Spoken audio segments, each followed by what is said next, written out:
We are GB News, and we'd like to say thank you to each and every one of you for bringing us your conversations, for helping our great nation find its voice. We are here for you on radio, television, and online, across England, Scotland, Wales, and Northern Ireland. It's not the BBC, you actually get your facts right. We are proud to be GB News, the People's Channel, Britain's news channel. Every Friday and Sunday night from 9, it's Mark Dolan Tonight. We're on the same page again. There's something good happening. Let Ian finish. Don't be such a cranky. That mini budget was the tip of the iceberg. And on Saturday, my show just got bigger. From 8, it's Mark Dolan's Saturday Night In. You can't govern a country if you can't speak. Stop talking. My God, we reached the end. I've never been early in my life. Only on GB News, the People's Channel. Hello there, it's Eamon Holmes here from Breakfast on GB News. We're not just on your television and your screens, you know. We're on DAB plus digital radio, so you can listen to your favourite shows on the move. If you've not yet listened to GB News Radio, it's very simple. We're on your radio player and TuneIn apps, on your smart speaker, phone or tablet, or online at gbnews.uk. Take us with you wherever you go. GB News Radio. You never have to miss a moment of the People's Channel.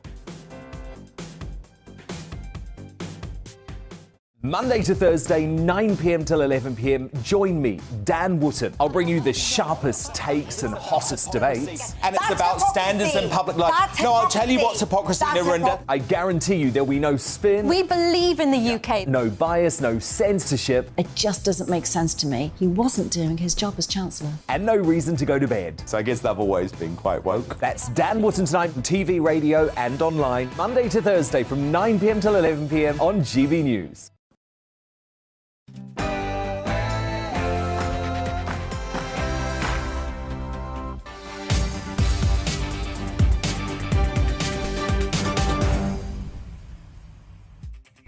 Hello, you're watching Andrew Pearce here on GB News, with you until 2 p.m, digesting some of the big stories in the political, the international and the world of show business from the last week. Here's what's coming up on the show.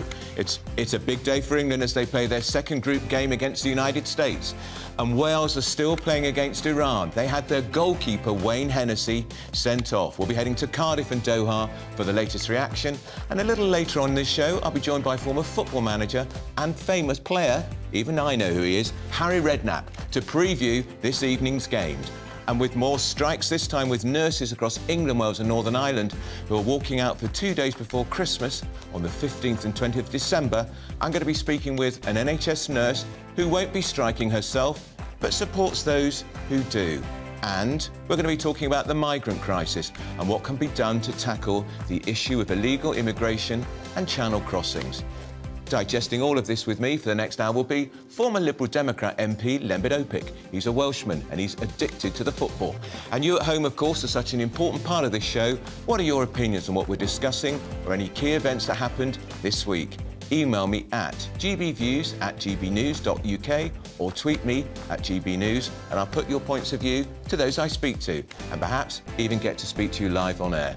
All that coming up, but before that, let's get the latest news.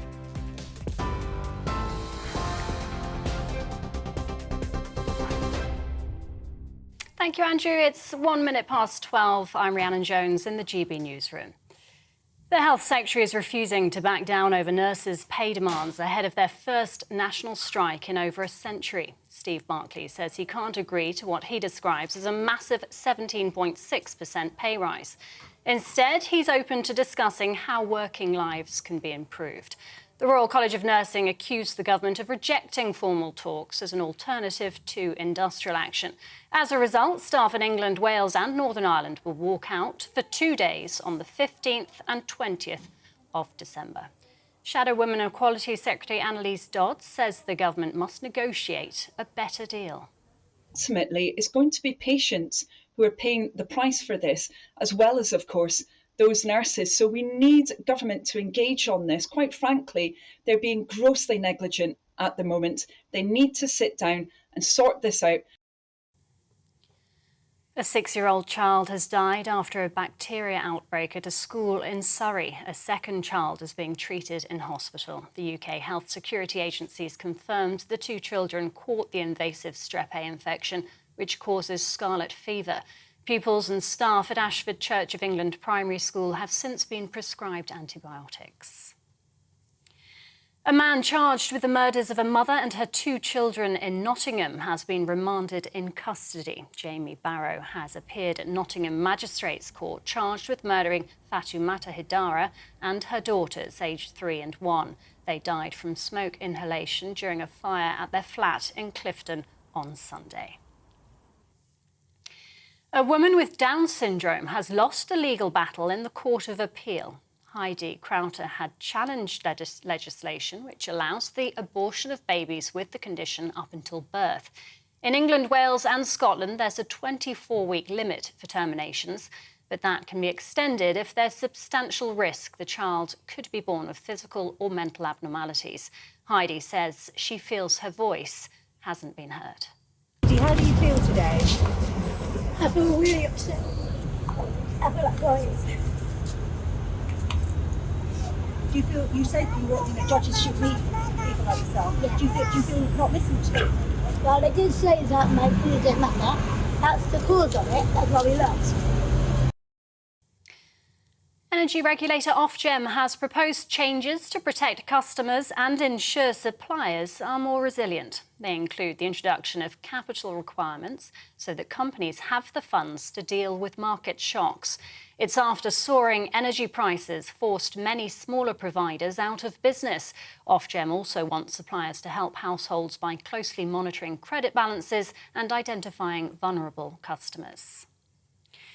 The Foreign Secretary has announced a package of hands-on support to help Ukraine through the winter. The country is still experiencing power blackouts after Russian airstrikes hit key infrastructure.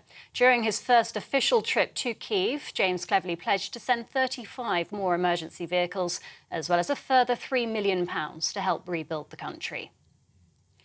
The Prime Minister is considering a crackdown on foreign students who bring dependents to the country and study low-quality degrees. Downing Street says Rishi Sunak's fully committed to bringing immigration levels down. It's after data for the Office for National Statistics revealed net migration to the UK climbed to a record 500,000 in the year to June. Royal Mail workers are striking for a second consecutive day. The Communication Workers Union has rejected the company's final pay offer, and more industrial action is planned in the coming weeks. The union's General Secretary Dave Ward says it'll continue to fight for jobs. They are talking about destroying the Royal Mail as we know it today. They want to turn Royal Mail into just another parcel courier, and we're not going to accept that. This is an important part of the UK's infrastructure.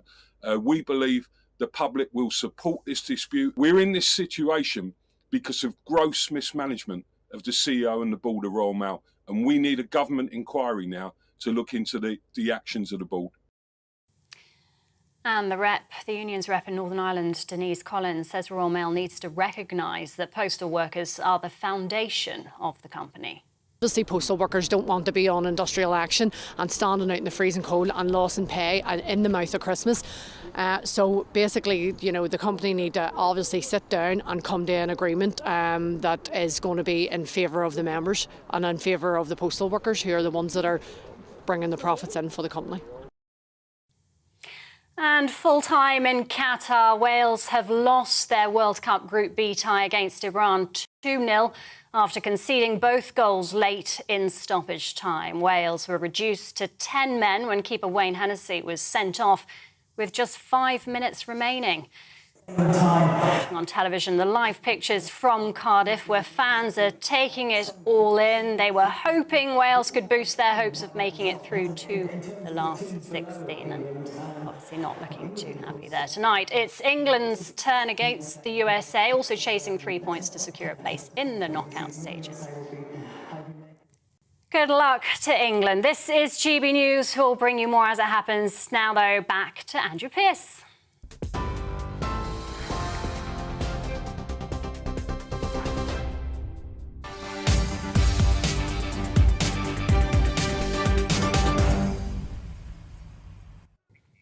Hello, you're watching Andrew Pearce here on GB News with you until 2 p.m. Let's kick things off with some World Cup reaction. Wales have just lost 2-0 to Iran.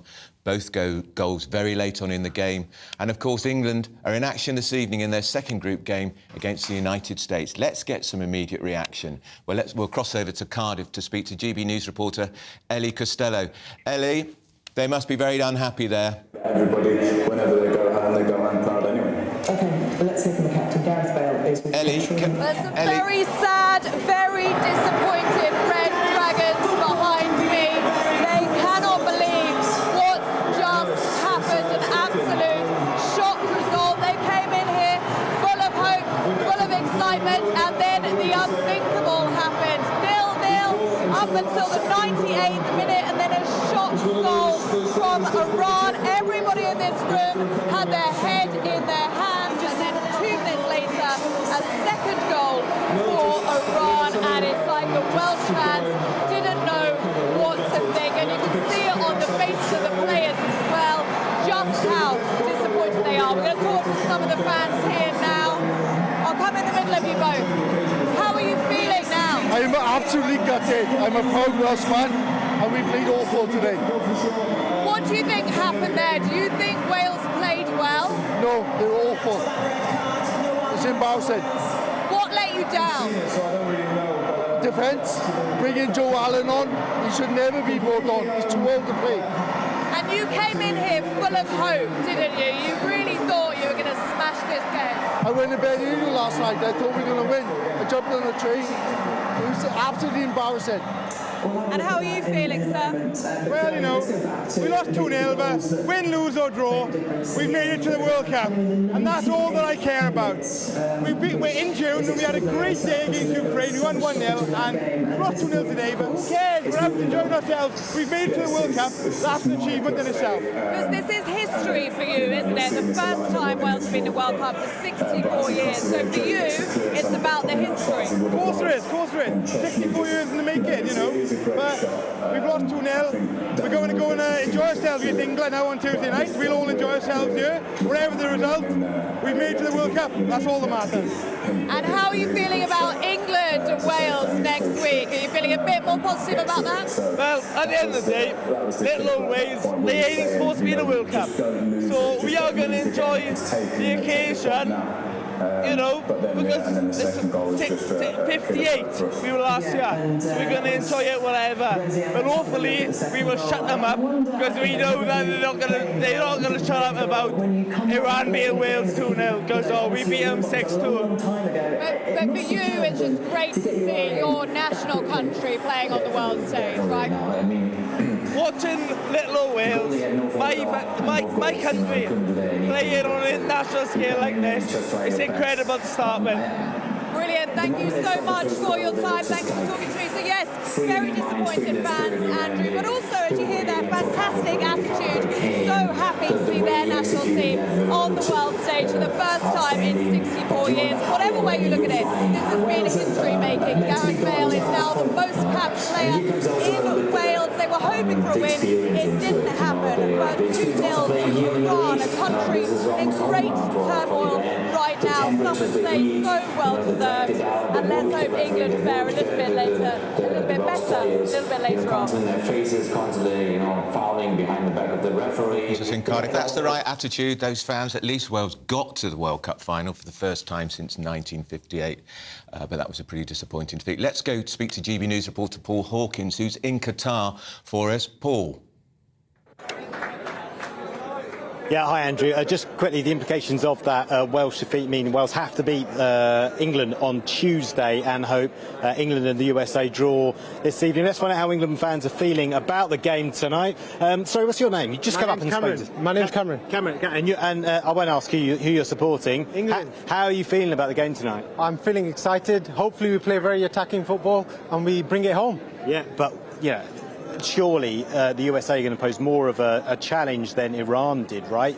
England have to be wary of complacency. In fact, Gareth Southgate said that they need to psychologically reset. Yeah, they need to psychologically reset, but you take so much confidence from that first game into this second match and we can bring it home. Yeah, and what about 6 points? Kyle Walker is fit, although he's not match fit. Would you play him? Absolutely. We need a bit of pace in that central back line. I think our defence will play a bit deeper this time round. Any mistakes, he'll cover. He's got the pace. Yeah, for sure. What are you making of the World Cup so far? Are you having a good time?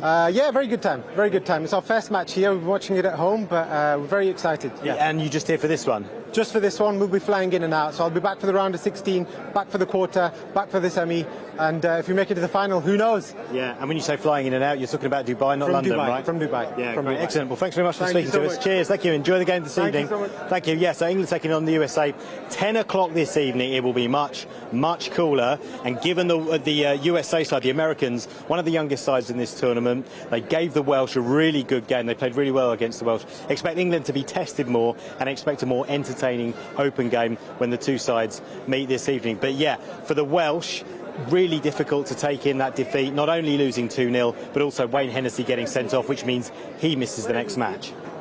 All right, that's Paul Hawkins in Qatar, and I've done my homework. You know, England have played the United States 11 times, and they've won 8 of their last meetings. Joining me, delighted to say, in the next hour, is Lembit Opik, who is, of course, Welsh, a former Lib Dem MP, and you were the MP for Montgomeryshire. You were glued to that computer. Oh, I was. It was an amazing game. I'm kind of a rugby person in a way. I was honorary Welsh, if I have any honour in me at all. Not much. MP. Oh, thanks very much indeed. I was the Welsh MP for Montgomeryshire. When I was leader of the Welsh Lib Dems, the Welsh, won the Grand Slam Six Nations Cup, and I take credit for that. If I'd been there now, this wouldn't have happened.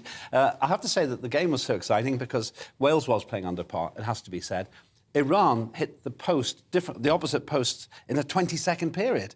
And I thought, well, if it's a draw, it's almost unfair on Iran. But in the last 3 minutes, Wales took their eye off the ball, and that's the result. But how do you lose if you lose a goalkeeper? What happens then? I saw the foul. He fouled. It was a foul, right. And it was a blatant foul. Okay. It's basically a collision, which could easily have been avoided. Their big problem is they needed him for the next game. So in terms of what's going to happen now, it'll take a lot of good fortune for Wales and actually some bad fortune for England if Wales is going to get through. And then, of course, you've got the playoff between the two of them as well. If England do better than draw today, I haven't done the statistics, I think that means Wales is in a lot of trouble. Right. So we'll see what happens. But the England-Wales match, it'll not exactly be a grudge match, but if they both want to prove something next week. But it's an exciting World Cup, I have to tell you. Yeah, it's even I got into it, and I don't do football. I'm amazed that you know anything about it at all. I've done a bit of homework on this, of course, but just in 20 seconds, do you think England are going to get through to the next stage? Yes, I'm sure they will. I'm sure they'll get to the next stage. The question is how far. Remember, this country mourned getting to the semi-finals and then not really getting further. Some say that they almost overperformed for the quality of the team. One very smart thing this time is no one has said we're going to make it to the final, because that just leads to disappointment later. Keep it calm, play it cool. I sound like a football manager. We're all football managers for the next 2 weeks. That's Lembit Opik. He's going to be talking to me also about the jungle, of course, because he was in the jungle, and his mate, Matt Hancock, is doing a lot better than I, for once, thought. So it looks like I'm going to be eating humble pie with Lembit a little later in the programme. Now, the winter of discontent seems to be coming even closer. NHS nurses are taking national strike action next month in the ongoing dispute with the government over pay and working conditions. The Royal College of Nursing Union, the RCN, says the government turned down its offer of formal talks as an alternative to industrial action. Nurses in England, Wales and Northern Ireland will walk out for 2 days before Christmas on the 15th and 20th of December. It'll be the most serious strike probably since the inception of the NHS back in 1948. Interestingly, ballots were held at individual NHS trusts rather than one national ballot, and this has meant that more than 40% of nurses in some of England's hospitals are not entitled to strike as the turnout was too low in those votes. Well, joining me now is Naomi Berry, who is an NHS practice nurse. Naomi, thanks for joining us. Can I ask you, first of all, did you take part in the vote, and are you going to strike? So, as a practice nurse, we aren't on the agenda for change, so our pay is is very different. We voted, but I'm not striking. I have colleagues that work with myself that I've given them the option if they wanted to, and we have chosen not to at this present time. But like I said, we are on a different agenda for change compared to those within the NHS trusts. Can I ask you how much you're paid, Naomi? Not something that I would be happy to discuss.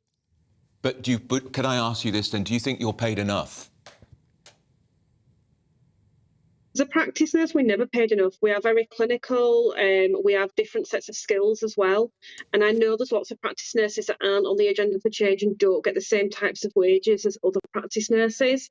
And because it's seen as a privatised rather than an NHS, we have little say sometimes over our pay within general practice. Now, the nursing union, the RCN, is seeking a pay rise of 17.6%. That's simply not realistic, Naomi, is it? It's difficult, isn't it? I think there's no amount that would ever be realistic for a nurse. I think people say that we don't. There's a lot of media coverage from over COVID that we didn't do anything, especially within the hospitals. But they are so overworked that they can't continue the way that they're going on at all. And you said earlier in your answer, Naomi, that at the moment you're not going to go on strike. Do you think that position could change? Anything could change. Anything is possible in the next few months, definitely. I support the nurses that are going out to strike. I understand why they are going to strike. So, yeah, anything could change. But the result is going to be even longer waiting lists, and a lot of reports in the papers today, Naomi, that many older people will probably have to stay in hospital over Christmas as a result of the strike. So the waiting lists have been long for a while. They were started longer because of COVID as well. There are staff, different clinicians that can help with that as well. So I think for public to say that it's nurses' fault for delaying discharges isn't fair. Are you worried, just finally, Naomi, that there's a lot of public goodwill towards nurses, that you may sacrifice some of that, the profession may surrender that goodwill by going on strike in this way? That's so hard to say. It's difficult, isn't it? I think even if we didn't go on strike or went on strike, there is still negative comments about nurses. And it always will be like that. And even doctors, paramedics, anybody, there will be negative comments, unfortunately. It's how we deal with them as professionals. All right, that's Naomi Berry. She's an NHS practice nurse who supports the nurses going on strike, but in fact isn't going on strike. Lembit Opik is a former Lib Dem MP. Lembit, just quickly, your view about the strike? This is much worse than the so-called winter of discontent in 78 and 79, much worse than a general strike. Here's why. These unions are independently coming to the same conclusion. So you can't negotiate with one central union boss to call this off. And that's a massive problem for the Conservatives. Secondly, although this is going to inconvenience and potentially kill some members of the public are sympathetic, as far as I can tell. And that's the big problem for Sunak. Unless he comes up with something fantastic, like meeting that pay rise, in which case everybody else will want the same thing, it's hard to see how he gets out of this. But 17.6%, even inflation went up to 11% last month. It might have peaked at 11%. 17.6% is unrealistic. It's a negotiating position. They're gambling on two things. Number one, that they'll get something like inflation, I would say. And secondly, the general sympathy of the public towards them. This is the exceptional thing about this particular group. Even those people, including myself, who'd lost loved ones in the COVID pandemic, are sympathetic to the inconvenience this is going to cause now, because we all think, well, a lot of people think the nurse is underpaid. You'll never pay a nurse what they're worth to someone whose life was saved by this, and they kept my mum alive for 15 years, and I'm very grateful for that. But the difficulty for the government is the optics look terrible, because the nurses are the underdog here, and Sunak's going to have to come up with a miracle. Get the economy going, that's the only thing that's going to save him. All right, that's Lembit Opik. He's with me here for the next hour. Stay with me here on GB News. I'm Andrew Pearce, because we're going to have more on World Cup reaction. And please keep your views on the big events of the week. What do you think about the nurses going on strike? Do you support them? GB Views at gbnews.uk. Before that, though, let's go to a break.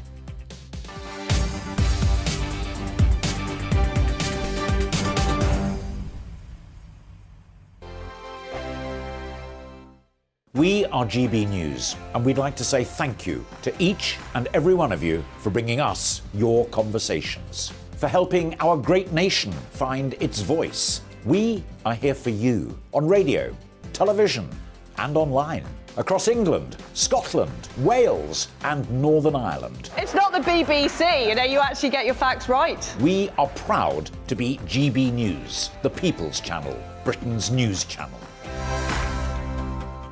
Every Friday and Sunday night from 9, it's Mark Dolan Tonight. We're on the same page again. There's something good happening. Let Ian finish. Don't be such a cranky. That mini budget was the tip of the iceberg. And on Saturday, my show just got bigger. From 8, it's Mark Dolan's Saturday Night In. You can't govern a country if you can't speak. Stop talking. My God, we reached the end. I've never been early in my life. Only on GB News, the People's Channel. Hello there, it's Eamon Holmes here from Breakfast on GB News. We're not just on your television and your screens, you know. We're on DAB plus digital radio, so you can listen to your favourite shows on the move. If you've not yet listened to GB News Radio, it's very simple. We're on your radio player and TuneIn apps, on your smart speaker, phone or tablet, or online at gbnews.uk. Take us with you wherever you go. GB News Radio. You never have to miss a moment of the People's Channel. Monday to Thursday, 9 p.m. till 11 p.m. Join me, Dan Wootton. I'll bring you the sharpest takes and hottest debates. And it's about standards and public life. No, I'll tell you what's hypocrisy, Narinda. I guarantee you there'll be no spin. We believe in the UK. No bias, no censorship. It just doesn't make sense to me. He wasn't doing his job as Chancellor. And no reason to go to bed. So I guess they've always been quite woke. That's Dan Wootton Tonight on TV, radio and online. Monday to Thursday from 9 p.m. till 11 p.m. on GB News.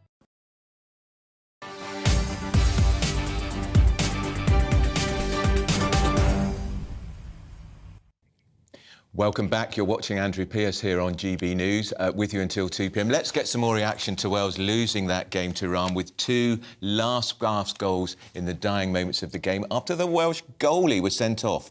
And, of course, England play their second game this evening against the United States.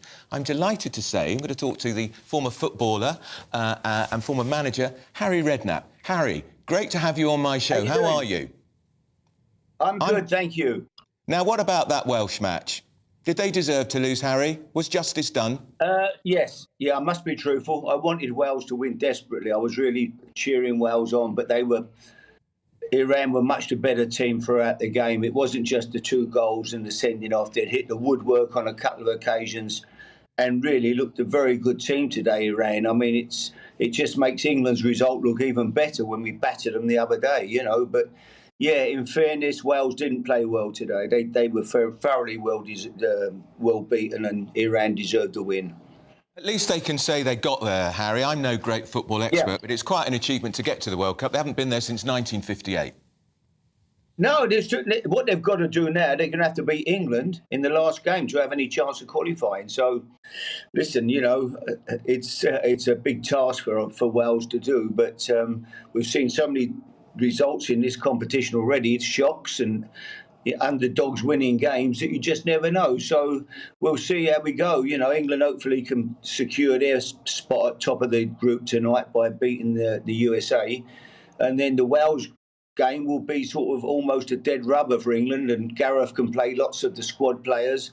But even then, we've got such a fantastic squad, it will be very difficult for Wales to beat us. We haven't lost to the United States, Harry, since 1993. Yeah, no, I mean they're not bad. They're a strong team. I was quite impressed from the first half against Wales the other night, but England looked fantastic, I thought, in the first game. And OK, we were saying, well, it's only Iran, but today we've seen Iran play, and they look fantastic today. So.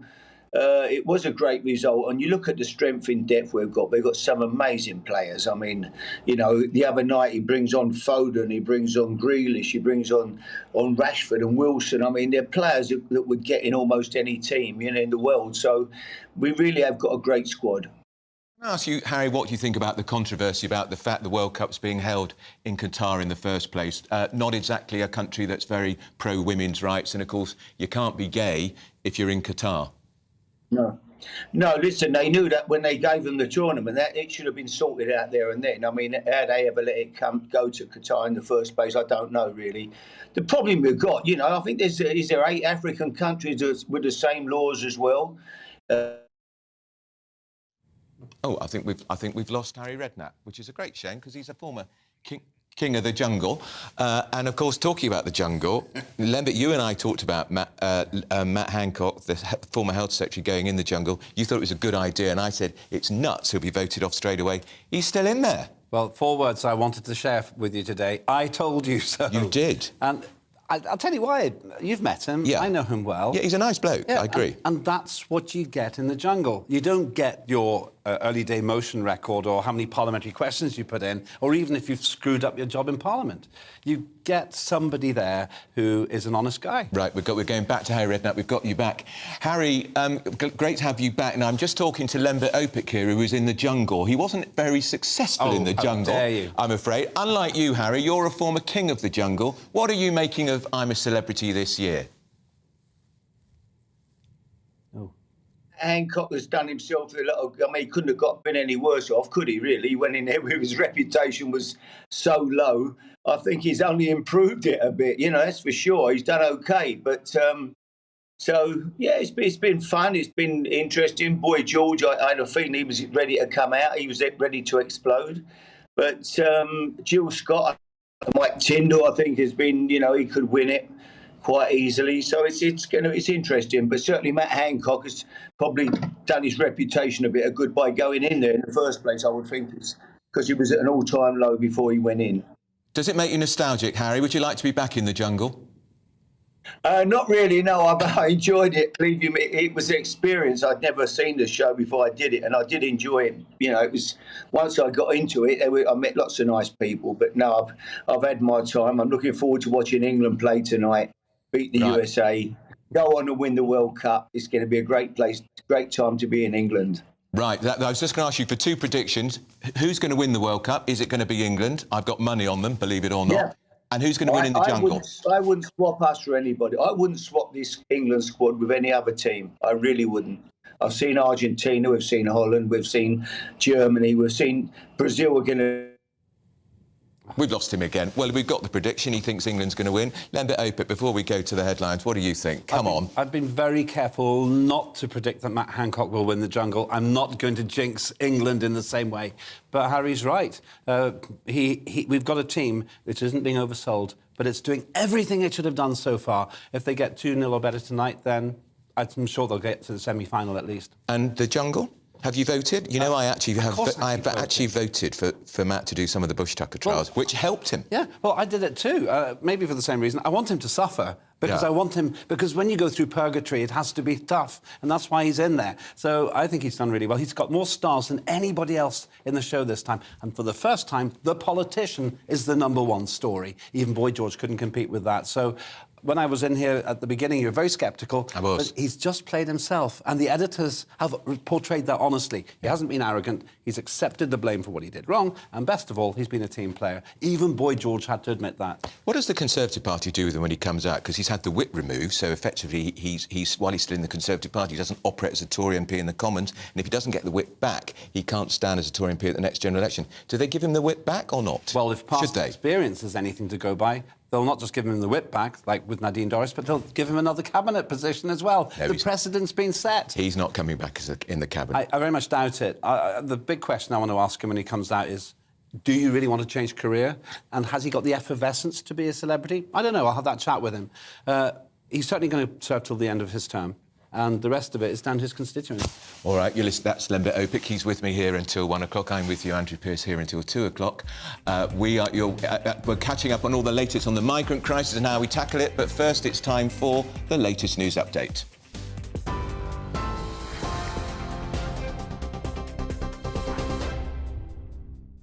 Thank you, Andrew. It's 12:31. I'm Rhiannon Jones in the GB newsroom. The Health Secretary is refusing to back down over nurses' pay demands ahead of their first national strike in over a century. Steve Barclay says he can't agree to what he describes as a massive 17.6% pay rise. Instead, he's open to discussing how working lives can be improved. The Royal College of Nursing accused the government of rejecting formal talks as an alternative to industrial action. As a result, staff in England, Wales and Northern Ireland will walk out for 2 days on the 15th and 20th of December. Shadow Women and Equality Secretary Annalise Dodds says the government must negotiate a better deal. A 6-year-old child has died after a bacteria outbreak at a school in Surrey. A second child is being treated in hospital. The UK Health Security Agencies confirmed the children caught the invasive strep A infection, which causes scarlet fever. Pupils and staff at Ashford Church of England Primary School have since been prescribed antibiotics. A woman with Down syndrome has lost a legal battle in the Court of Appeal. Heidi Crowther had challenged legislation which allows the abortion of babies with the condition up until birth. In England, Wales and Scotland, there's a 24-week limit for terminations, but that can be extended if there's a substantial risk the child could be born with physical or mental abnormalities. The Foreign Secretary has announced a package of hands-on support to help Ukraine through the winter. The country is still experiencing power blackouts after Russian airstrikes hit key infrastructure. During his first official trip to Kyiv, James Cleverly pledged to send 35 more emergency vehicles, as well as a further £3 million to help rebuild the country. And Wales have lost their World Cup tie against Iran, leaving them bottom of Group B with a game to play. 2-0 the final score. Both goals conceded late in stoppage time after Wales were reduced to 10 men. Keeper Wayne Hennessy sent off. Tonight, it's England's turn against the USA. They're chasing 3 points to secure a place in the knockout stages. And the best of luck to them. TV Online and DAB+. This is Plus Radio. This is GB News. Don't go anywhere. Andrew will be back in just a moment.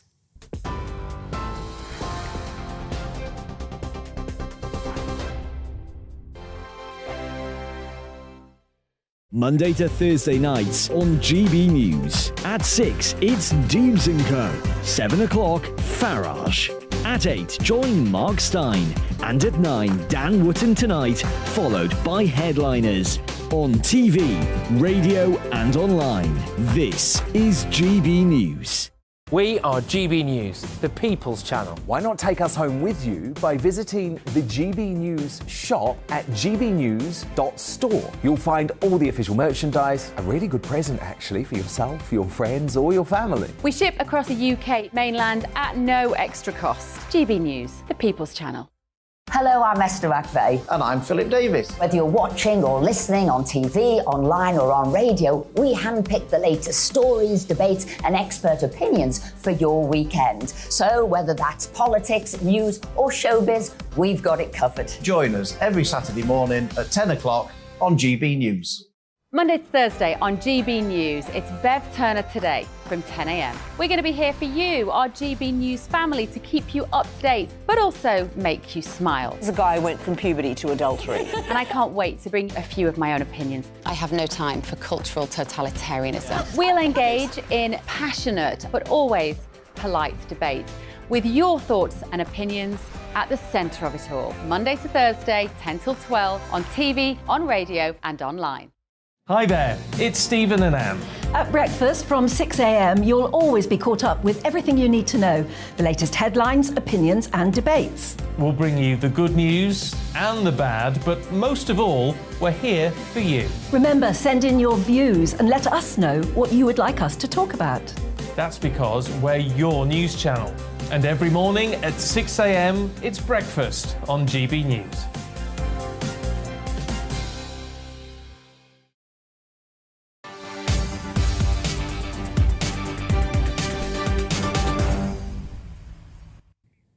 Well, yesterday marked the first anniversary of when at least 27 people drowned in the Channel after the dinghy they were in capsized. But despite the dangers of those small boat crossings, they're still continuing at an alarming pace, with many seeking to start a new life in Britain. So what can be done to tackle the issue? Let's talk to Steve Valdez-Simmons, who's now the Refugee and Asylum Rights Director at Amnesty International UK. Steve, it's a sombre day. It's the first anniversary of that disaster, effectively, when at least 27 people died. Nothing really seems, though, to have changed. I think you're right. Nothing has changed. There was lots of talk at the time from several governments, including on both sides of the Channel, about just what a tragedy it was and how unacceptable it was.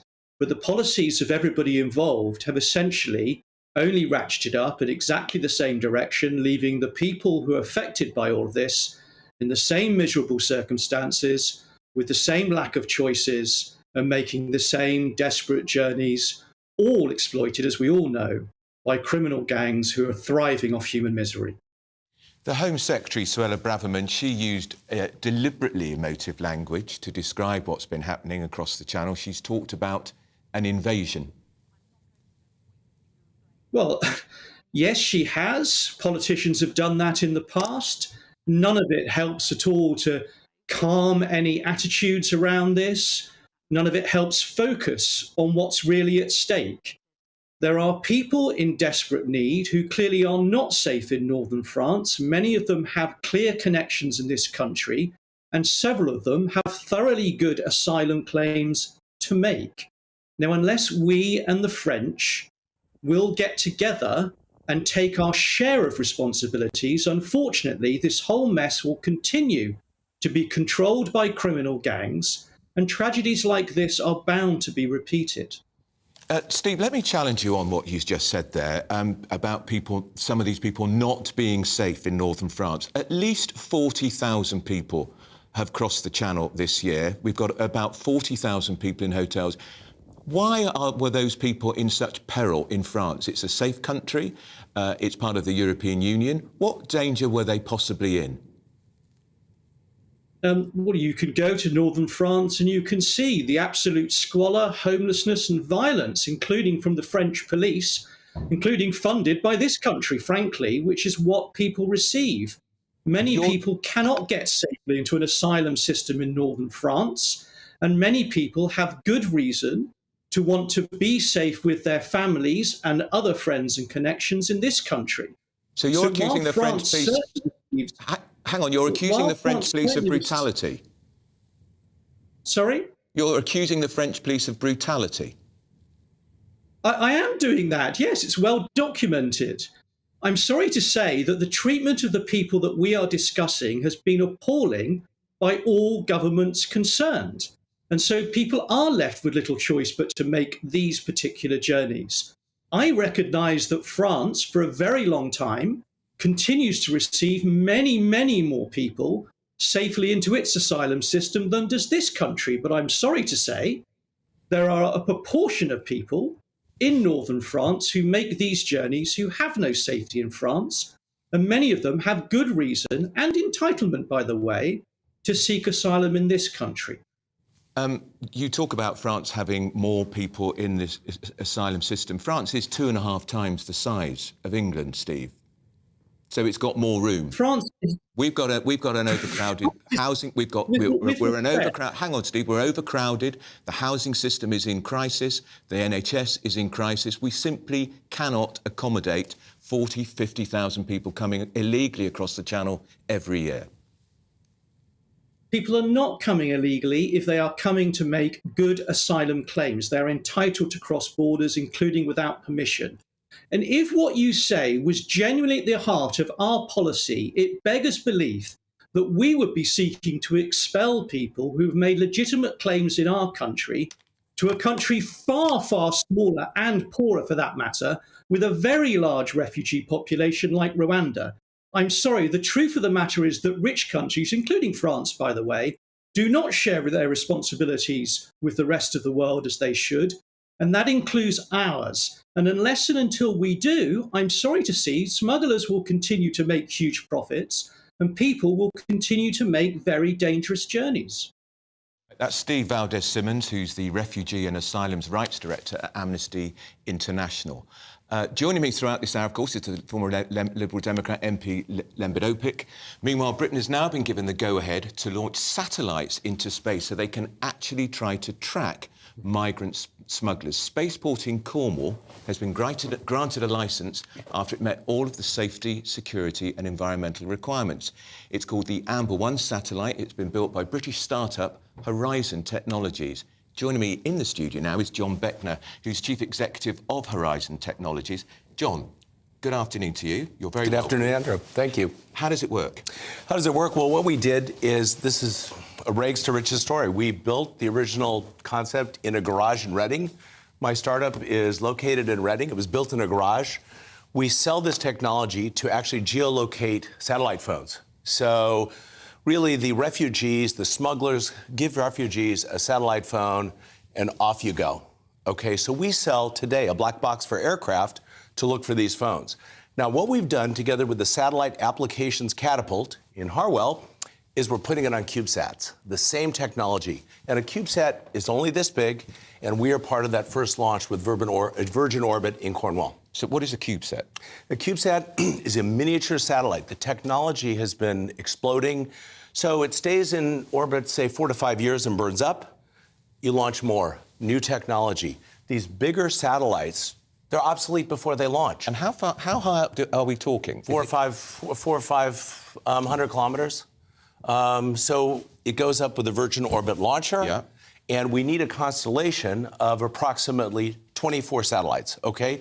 The Royal Navy, the Joint Maritime Security Center, with an E, is our lead customer, and that's where the data will go. Oh, I was going to say, so the data comes from this constellation, to the Royal Navy. Yes, sir. So they can then detect or track dot on the map. Track the dinghy.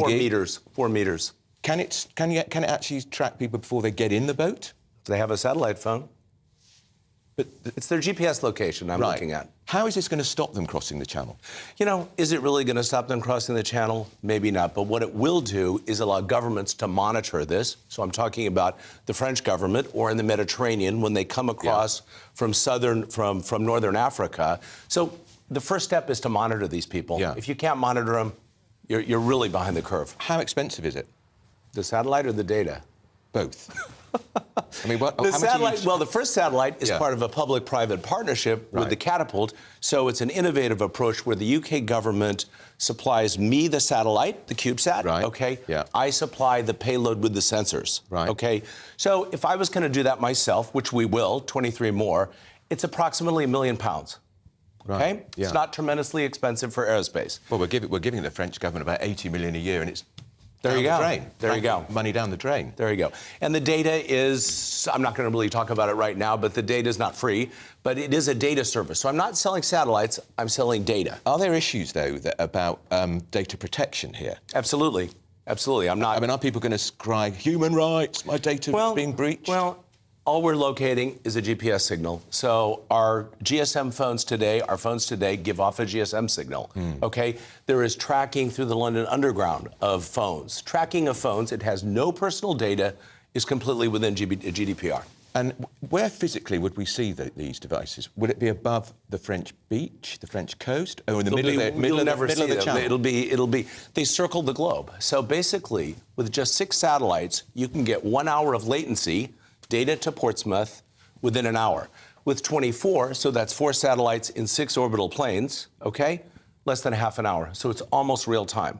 And remember, we're also looking for counter fisheries, counter terrorism, pollution control, okay? So the refugee issue is just one of the problems that this UK technology will address. Why is the British government not talking about this? I don't know. I'm not getting my message out. I don't know. Today's the start. Well, and when is it launched? The date right now is going to be second week of December. So Spaceport Cornwall has their license to launch the aircraft with the launcher, okay? The next step is for my friends at Virgin Orbit to get their license to actually launch it, okay? And is that going to be straightforward? It's going to happen soon. I think that's going to be happening soon. The UK has never done a space launch before, and that's why it's so exciting to be part of the UK's first space launch.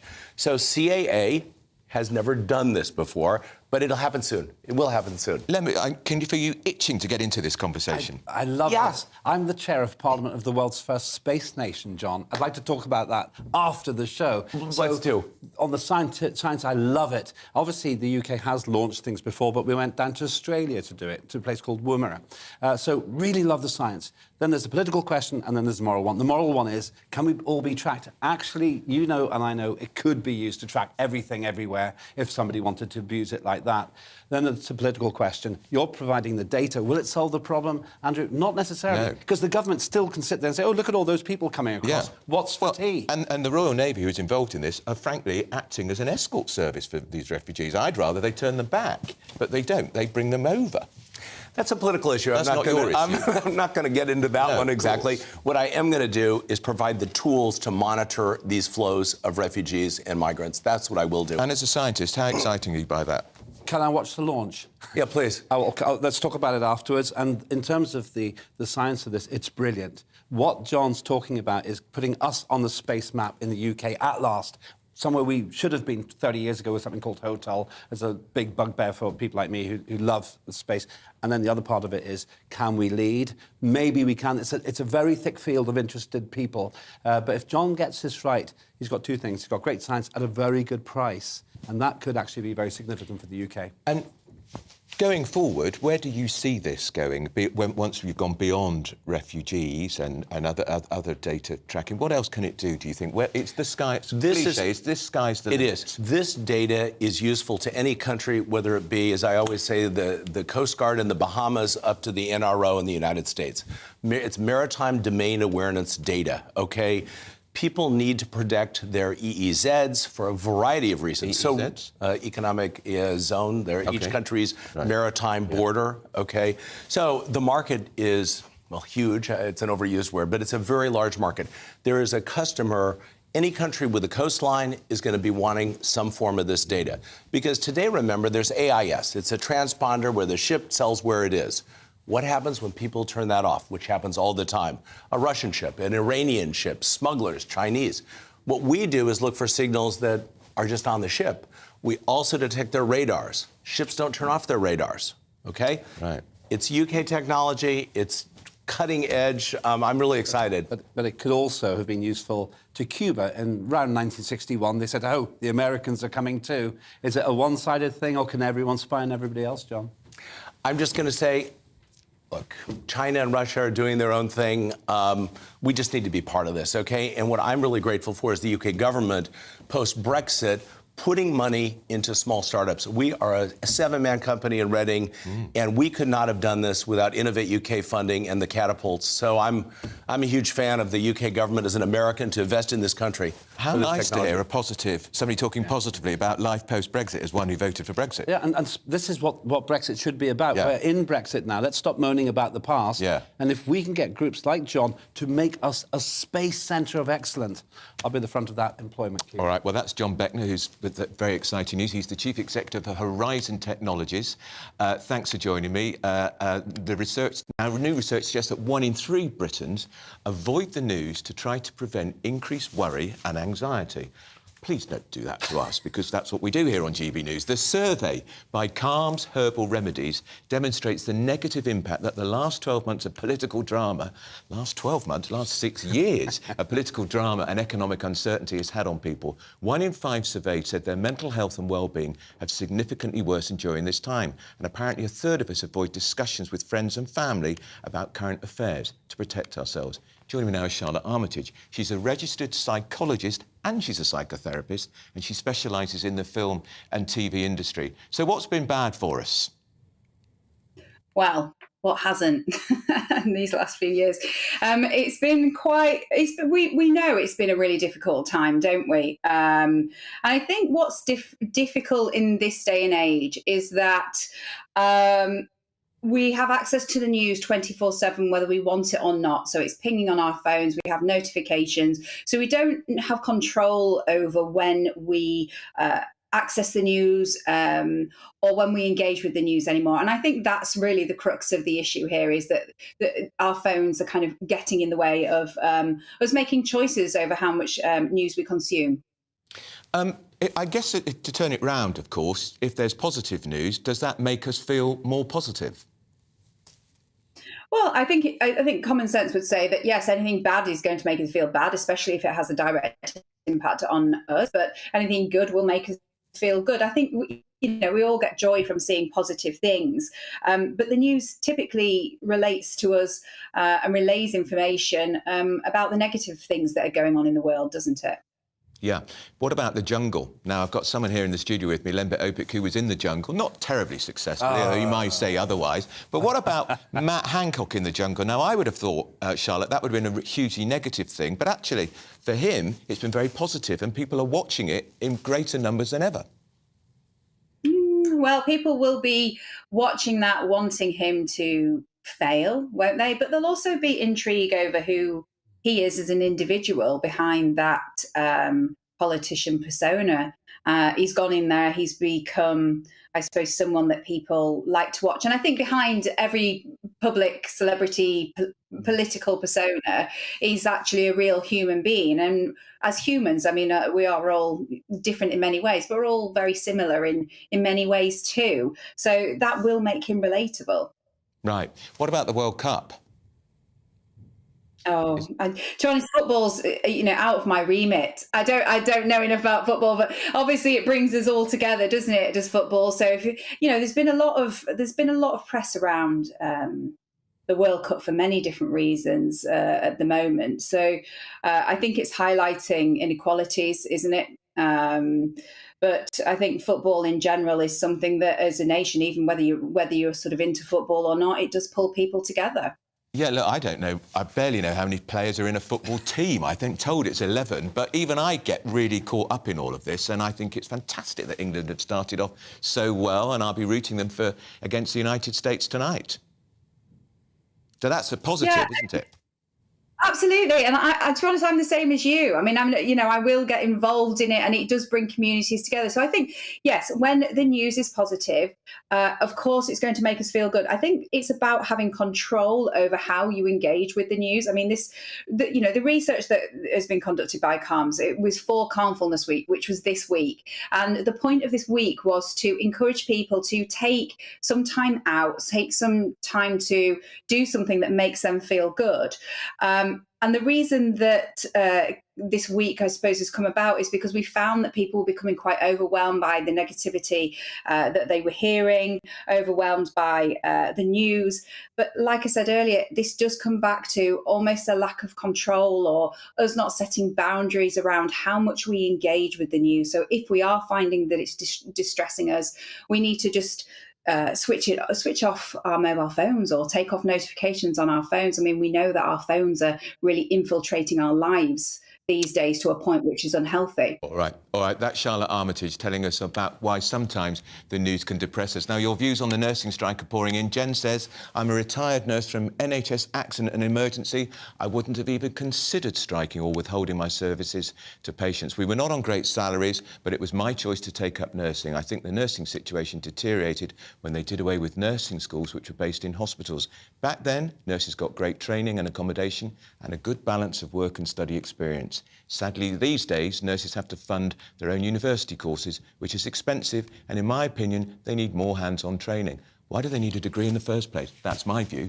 Gary says we need to lay off the nurses. It's not their fault, but there's been very long waiting lists. The government has cut and run the health service for years. All the problems in the NHS are the government's fault, not the staff who hold it up. Well, thank you for those emails.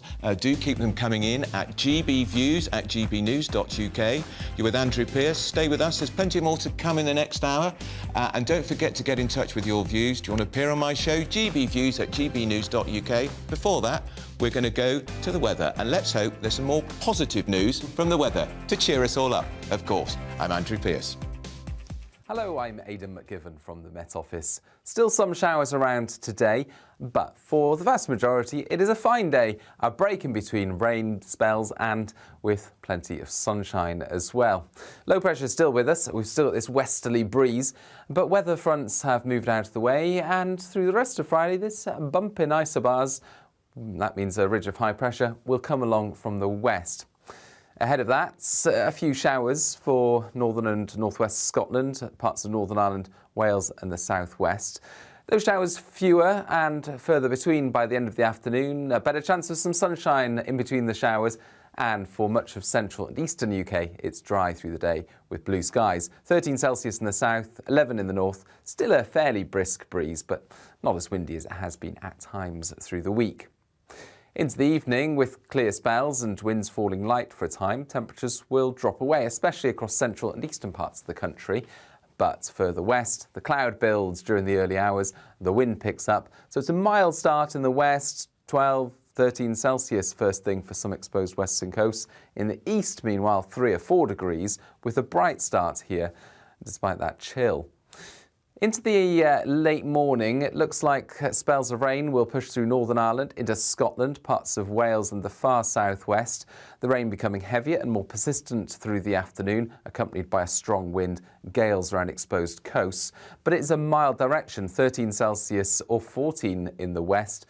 11 or 12 in the east, where it does stay dry across East Anglia and the southeast until after dark, I think, with some brightness, although the cloud will thicken. And then through the evening, it's wet for many. The rain, heavy and persistent across southwestern areas, could cause some issues. But it does eventually, through Sunday, clear eastwards. And next week will eventually end up being drier than this week.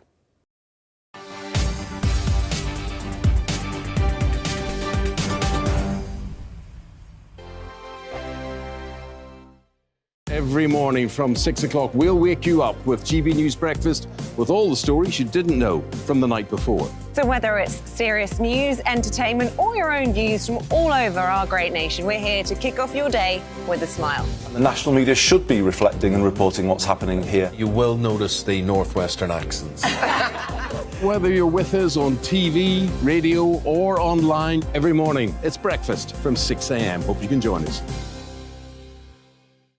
Join me every Sunday at 6 p.m. for Gloria Meets. In exclusive interviews, I'll be finding out who our politicians really are and what they really think. I think I've seen probably quite enough of Matt Hancock to last me a lifetime. I'll also be getting to know you better, travelling to find out what you think about the politicians who are fighting for your vote. They've got to get this country back on track. Join me every Sunday at 6 p.m. only on GB News, on TV, radio and online. We are GB News, right across the nation. You can get us on television, on radio, on digital. We're absolutely everywhere. Amazing! You see, amazing! You remind me of me in the European Parliament. But here's the most important bit. We are not part of the mainstream establishment. We think and speak just like you do. We are the People's Channel. Magnificent. That's really, really thoughtful. Come and join us on GB News, the People's News Channel. My name's Tom Harwood and join me 9:30 a.m. every weekday for The Briefing, your one-stop shop for everything you need to know about what's going on in politics today. I wonder if this is a deal that might need to be like the biscuits in this factory, twice baked. Is there not an opportunity here to win out against the extremes? Tom Harwood, GB News. What are you going to do about it? Things should have been done differently, and they certainly are being done differently. Don't miss it. The Briefing with me, Tom Harwood, 9:30 Monday to Friday on GB News.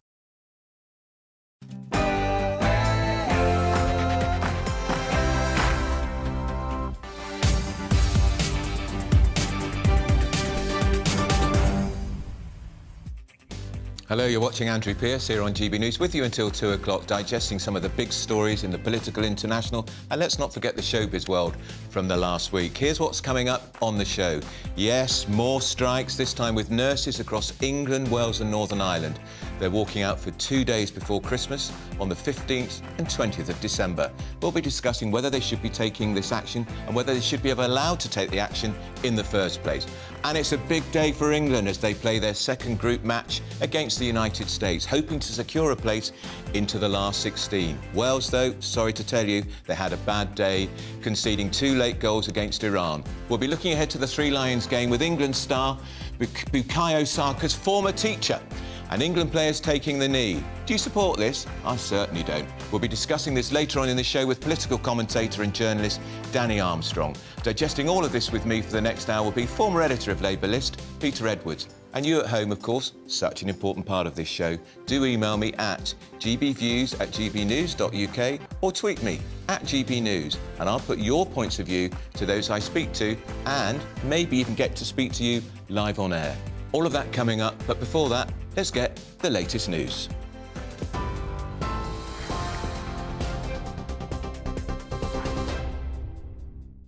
Good afternoon, it's 1 minute past 1. Your top stories from the GB newsroom. We begin with some breaking news. Police investigating the discovery of a body have cordoned off a street in Wigan following concerns it could be covered in hazardous substances.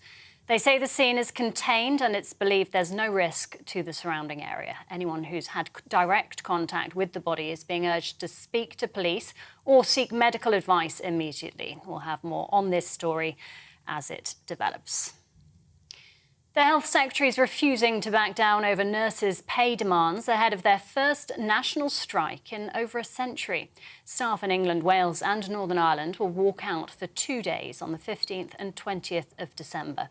The Royal College of Nursing accused the government of rejecting formal talks as an alternative to industrial action. But Steve Barclay says he can't agree to what he describes as a massive 17.6% rise in pay. Instead, he's open to discussing how working lives can be improved. A number of areas where we can work together, and my door is open to talk with them. But I think the ask in terms of 17.6% on pay, around 3 times what many viewers are themselves getting in the private sector, is not, within the economic conditions we face, affordable at this time. Shadow Women and Equality Secretary Annalise Dodd says the government must negotiate a better deal. Ultimately, it's going to be patients who are paying the price for this, as well as, of course, those nurses. So we need government to engage on this. Quite frankly, they're being grossly negligent at the moment. They need to sit down and sort this out.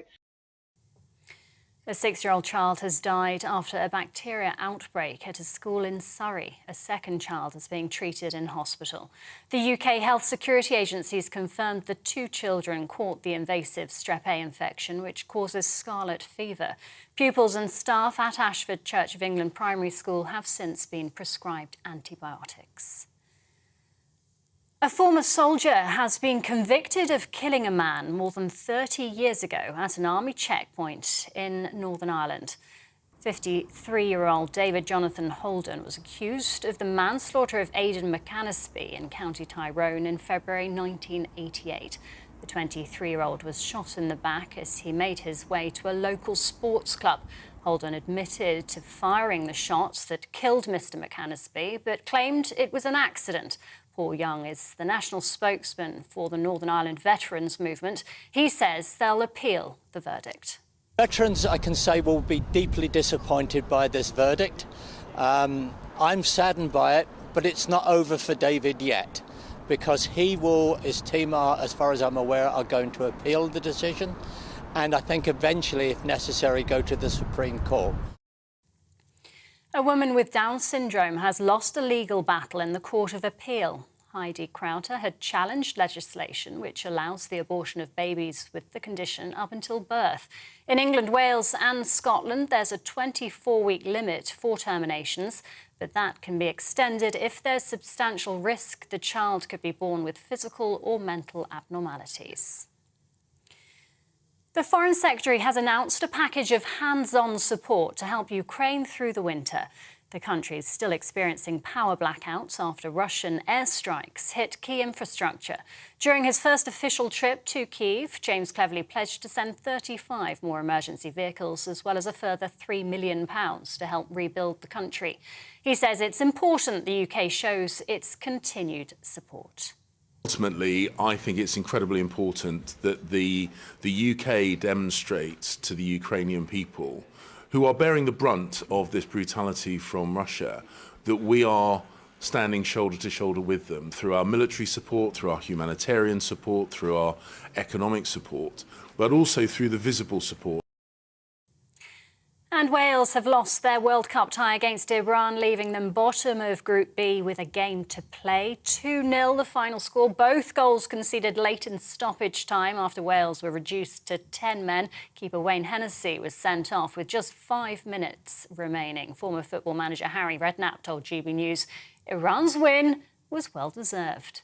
Must be truthful. I wanted Wales to win desperately. I was really cheering Wales on, but Iran were much the better team throughout the game. It wasn't just the 2 goals and the sending off. They'd hit the woodwork on a couple of occasions and really looked a very good team today, Iran. I mean, it just makes England's result look even better when we battered them the other day, you know. But, yeah, in fairness, Wales didn't play well today. They were thoroughly well beaten, and Iran deserved the win.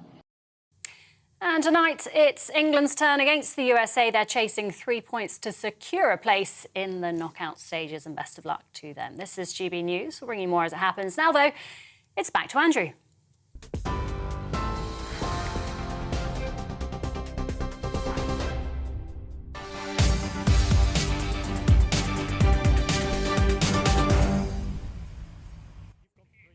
Now, nurses in England, Wales and Northern Ireland are to strike for 2 days next month in what is set to be their biggest walkout in the NHS's history.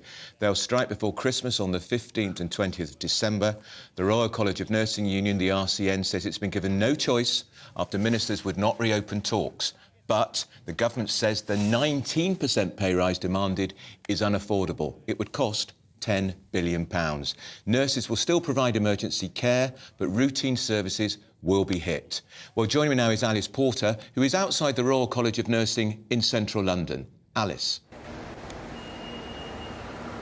Hi there. Yes, these strikes will be taking place in England, Wales and Northern Ireland. There's discussions and negotiations still ongoing in Scotland. But as you were just saying there, the dates that we've now found out today are the 15th and 20th of December, which of course will be a real concern for patients, particularly in the lead up to Christmas, when we know there is already issues with the NHS with winter pressures. There's an enormous backlog at the moment and there's real concerns about how this is going to impact patients. The good news at least is that emergency care will still be staffed, but there's not been given any clarity yet about how the distinction between what constitutes emergency and non-emergency care. It's still not clear which areas of the NHS will be affected, but of course for any patient who's waiting for any type of treatment it will be hugely worrying in the lead up to Christmas in particular. And this is all very much a row with the government over pay. Nurses did receive a 4.75% pay rise over the summer, but the Royal College of Nursing are saying that's not enough and they're asking for a 20% pay rise, a 19% pay rise, because they say in real terms they've lost 20% because of inflation, and that's something that's also been backed up by economists as well. And the Royal College of Nursing, they've very much made a sort of economic argument and are saying that because there are so many nurses and midwives as well who are leaving the profession every year, they say 25,000 nurses and midwives left the council register last year, that at the moment the government is spending billions of pounds in plugging the workforce gap with agency staff, and they're saying that doesn't make sense and that they should be paying more staff. But of course Steve Barclay, the Health Secretary, looks at it slightly differently and says what they're asking for, their request of 19%, is not affordable and that it would cost the country $10 billion a year. This is what he had to say on the strikes. My door's open and I hope the strikes don't go ahead because clearly there will be an impact on patients. Now, the majority of trusts in England did not vote with the RCN to strike, but obviously a significant number did so, and so we're working with NHSE colleagues, working with trust leaders to look at our contingency plans there, but clearly we accept there will be an impact on many patients. That's the Health Secretary, Steve Barclay. Alice, one of the suggestions, the strikes could mean hundreds, if not thousands, of elderly people who are in hospital now may have to remain in hospital over the Christmas period. Yes, that's the real concern, that we've already got such a significant backlog, and it's the timing of this is really significant, and we can't look at this strike by the nurses in isolation, because today we've got the ballot closing for Unison members, and then next week members of the Unite Union, which is the UK's largest health union, they're also going to be balloting on whether to strike. And then to sort of add to that, we've got physiotherapists and midwives who are also looking to ballot for strikes, and junior doctors next year. So if we sort of look at these strikes in a much sort of broader picture of strikes within the health sector, it's going to be immensely problematic for the government. I mean, health unions, I will say, we've been warning the government for a long time about this, that because of what they argue is poor pay, it's leading to so many people leaving the profession, and that's having an impact on patient safety. Although, of course, there will be some in the private sector who would say, you know, they haven't had a pay rise in a number of years as well. Many may have lost their jobs in the pandemic or perhaps were furloughed. So that will be the argument that some will be making in the private sector. But I think there will certainly be, this will not be a good look for the government in that arguably they've not sat down with the RCN, and I think that will be something that will go against the government, is being not seen to be sort of sitting down with nurses. And I think when we're looking at a time of very competing strikes at the moment, I think it's a crucial question really about where people's sympathies will lie. And I think it's fair to say, particularly after the pandemic, more people will be, I think, sympathetic to nurses strike. I mean, you can see the placards now, it'll be very, very emotional. And I think this puts the government in a very difficult position, particularly if they're not seen to be negotiating them, when we've got a difficult winter ahead with potentially more strikes in the NHS. outside the Royal College of Nursing. Well, joining me now is Maddie McMahon, who works in the NHS as a doula, which is a professional labour assistant, also providing support to women before and after birth. Thanks for joining us, Maddie. What do you think about this strike? Do you agree with it? So I don't work in the NHS. I'm a doula. Right. Doulas support families around the time of having a baby, and we work independently. I see. But the perspective it gives us is that we see maternity services from both the family's point of view and the midwives and obstetricians' point of view. We see both sides, and everybody is suffering at the moment. Do you think they're right, then, to go on strike? I don't know what else that they can do. We have been trying to tell the government for many, many years that the service is in a state of crisis. There are healthy people going into the service, coming out damaged. That's midwives and mothers. Maternal death is up by 24% since the last Embrace report. We have got an enormous crisis on our hands, and something has to be done. But the crisis, I hear what you say about the crisis. Isn't the crisis merely going to be made worse, Maddie, with the withdrawal of Labour for 2 days? Well, you would think so, right? But in many trusts, we don't even have enough midwives to create a safe service. So if the midwives do ballot to go on strike, and the ballot is out at the moment, so we have yet to hear what they will decide. But if they do, actually, the basic level of care put in place for a strike, we are not even reaching that in many units around the country every day already. We're 3,500 midwives short. 600 have left the service in the last year. 60% say that they're considering leaving in the next year. We don't really know what the government is intending to do about this terrible problem. In fact, the government's own select committee said that the government had no credible plan to address this crisis. Pregnant women and their partners, Maddie, will be chilled at the thought that midwives may vote to go on strike. Yes, they are. And in fact, the fact that many parents are voting with their feet and seeking out private midwifery care, or even deciding to birth at home without clinical surveillance, shows how much parents are talking to each other and sharing that this is not a safe service.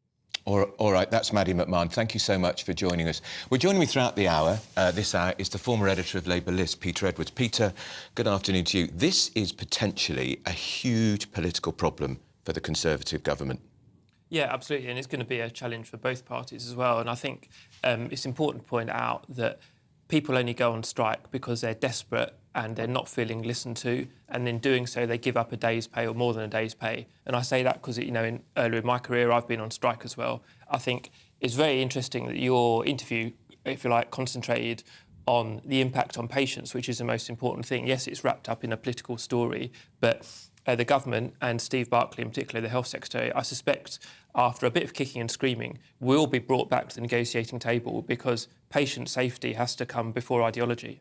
Interestingly, of course, just before we go to the break, Peter, Labour has refused to say whether they would fund a 19% pay increase for nurses. I know that they wouldn't. I think you know that too, don't you? That's right, and I'm not a spokesman for the Labour leader, no. But it's fair to say the Labour Party obviously is left in a tight spot politically by any type of strikes, because they're rightly on the side of workers, and to me it's entirely reasonable to have an inflation equalling pay rise, but we have huge respect and affection for nurses, but they're not going to get 20%, even though we'd all like to see that. It's a non-starter. All right, that's Peter Edwards. He's the former editor of Labour List. When it comes to filling the gaps in Britain's economy, people agree with Keir Starmer, who's called for UK workers to be trained up to end Britain's immigration dependency. Now, that's according to our GB News People's Poll. When asked who you want to fill gaps in the economy, 60% said they want the government to prioritise training British workers, while only 9% favour more immigration. When voters are asked whether they would support changing Britain's current relationship with the EU to a Swiss-style relationship, that would mean we'd be paying money into the EU and almost certainly accepting some of their rules, only 32% said they would support this, falling to 15% amongst Conservatives and 13% amongst people who voted Leave. And do the public support England's footballers taking the World Cup? They do, according to our poll. 40% support this, while 23% oppose it. Let's talk now to Dr. Rakib Ehsan, who's a social policy analyst. Good afternoon to you. Afternoon, Andrew. How are you? Very well, thank you. You've written a very powerful piece in the Mail today saying plugging in the gaps in the workforce with migrants is unsustainable. The answer is to bring more skills to the British workforce. Well, I think that for some time, Andrew, our political classes, they've almost been addicted to high levels of immigration and often peddling the myth that high levels of immigration is required to stimulate economic growth.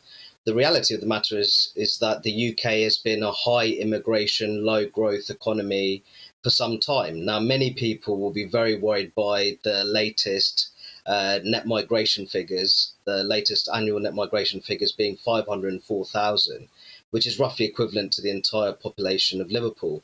Now, of course, Andrew, there are one-off factors feeding into those figures.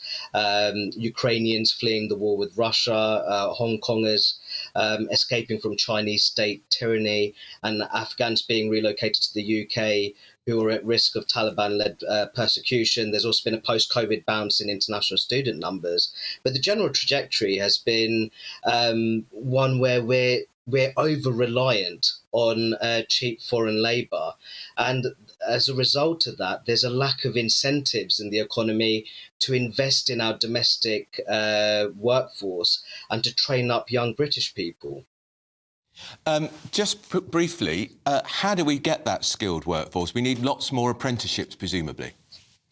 Absolutely. So I talked a great deal about the creation of high quality internships, apprenticeships, which in turn can transition into better paid roles in local working class communities. Also talked a great deal about bursaries. We've seen under the Conservative government there have been quite heavy cuts to bursaries for health and social care.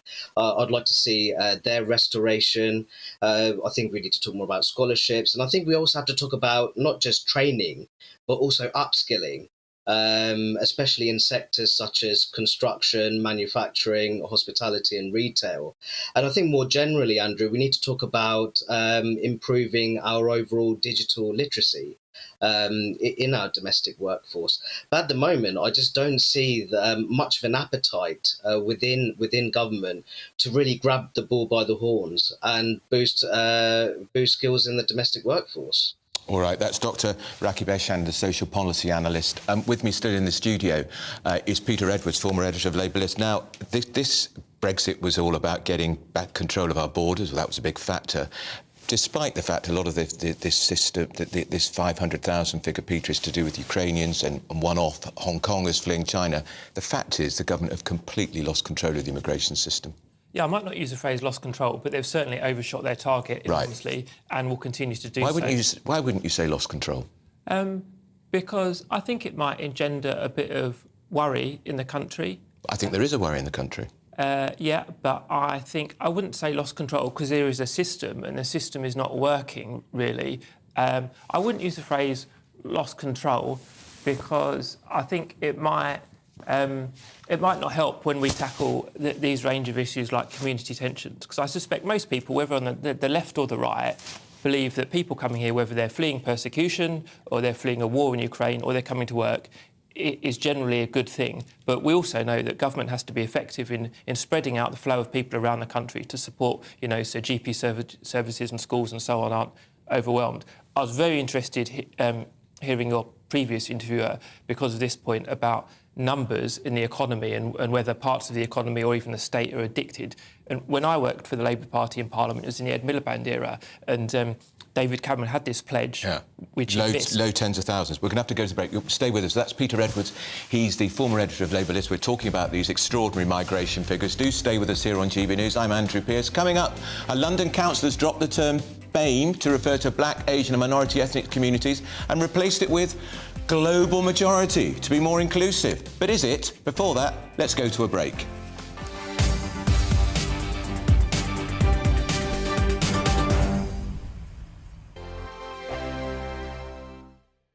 I'm Mark Dolan. Join me at 11 on GB News for Headliners, in which I'll be joined by two of the UK's top comedians discussing tomorrow's papers. If it's an important story, we'll cover it, but we'll have some fun along the way. Headliners, the late-night paper review that won't send you to sleep like the others will. 7 nights a week at 11 p.m. on GB News.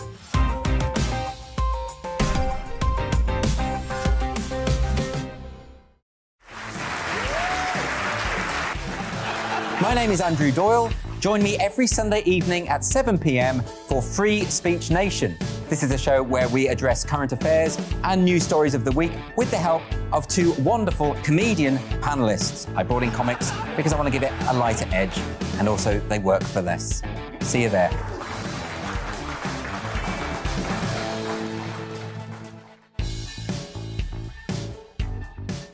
Hello, I'm Michelle Dewberry, and you can join me every weekday 6 till 7 on Jubes & Kerr. Me and my panel will get stuck right into the day's events, and I can tell you, in fact, I can warn you, expect some robust debates, some strong opinions and perspectives from both sides of the fence. It's about you at home as well. I love to read out all of your comments, or at least as many as I can. So join me, Michelle Dewberry, Monday to Friday, 6 till 7 on Jubes & Kerr. I'm Mark White. As GB News Home and Security Editor, I cover those key issues that are so important to you. Our authorities, our communities doing all they can to combat violent crime. With the public services under unbearable strain, why are we still failing to control our borders? Defence, the first priority of any government, has been continually hollowed out. Can we trust our politicians to protect the armed forces? Join me, Mark White, on GB News.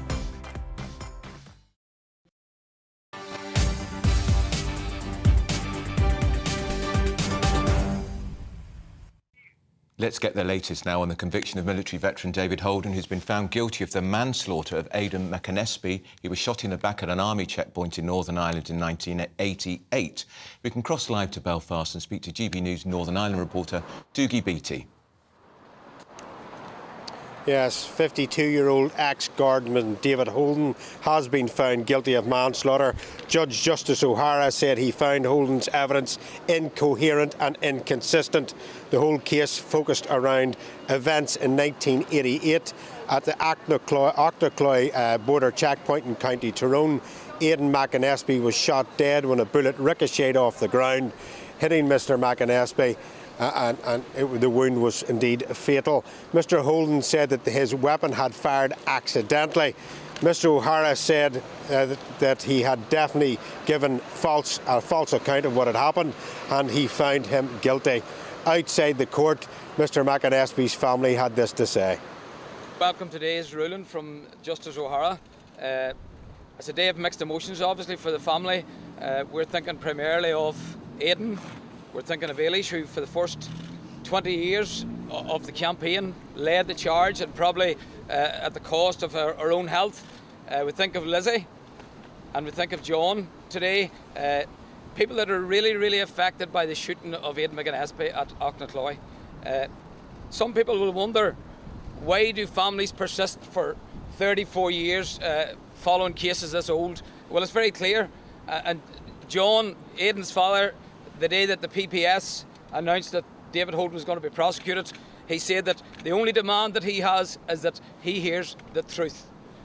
Because as a family and local community from that area, we did not believe the version of events that David Holden or the British government put out at the time of Aidan's shooting. Well, this is a very controversial ruling because it's the first soldier to be sentenced since 1988, the signing of the Good Friday Agreement. Of course, the IRA were given letters of comfort by Tony Blair and Queen's Pardons of Mercy, so it's very, very hard to get terrorists into court.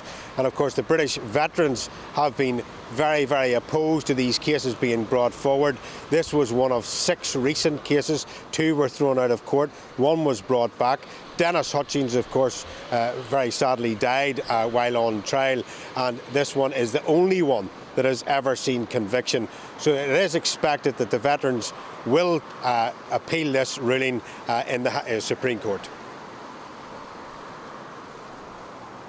All right, that's Dougie Beattie in Northern Ireland. Thanks for joining us. Now, in a fascinating story here, Westminster Council, newly controlled by the Labour Party, of course, has dropped the term BAME to try to be more inclusive. It's replaced it with the term global majority. The council's also announced more anti-racism training for staff, and they're taking steps to become an anti-racism organisation.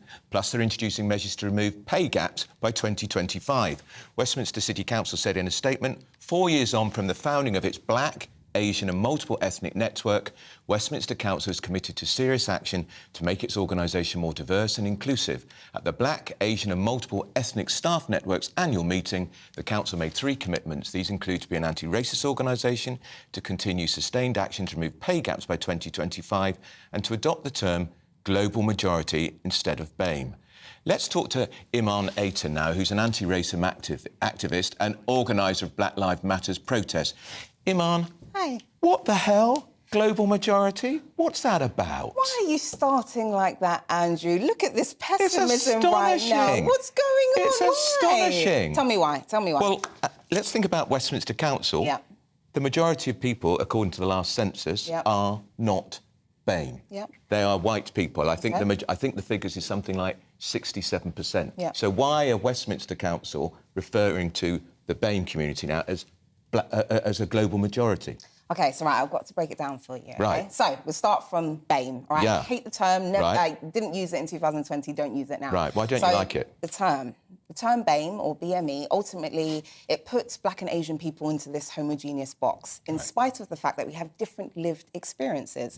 And then, by excluding white people, infers that white people, or whiteness, is superior, and that all other ethnicities exist in the place of other, right? And then it also, again, infers inferiority, which has ultimately been used as leverage to perpetuate racism. It's no different to talking about the LGBT community. Are you saying, by using that phrase, that's implying gay people like me are inferior because we're not in the great homogenised heterosexual part of the community? By excluding white, straight away, it infers that white is at the centre of society and all others living in this kind of other existence. And then in terms of the global majority, which I am a mad fan of, by the way, it's great. Firstly, it's a refutable fact, OK? So Black and Asian people are the global majority. Secondly, it encompasses kind of numerous ethnicities in an inclusive way without stripping them of their individual identities. And thirdly, it gets rid of the kind of inferiority issue. But it's OK, then, for the white people to be an inferior minority in Westminster? Well, it's interesting that you say that because, again, one could argue that due to the fact that we've now left the European Union, it's probably more of a salient point that we use this type of language. Secondly, I would actually agree with you if it wasn't for the fact that Black and brown people still have to contend with racism to this day. And so that's ultimately the biggest issue that we have to hold on to. And so, again, when we use the term minority ethnic, it infers inferiority, and inferiority ultimately is the kind of foundation of racism, and that's why it's perpetuated. So we need an alternative. But the job of Westminster Council is to look after local Westminster people, tenants, businesses. It's got the whole of the West End is part of Westminster Council.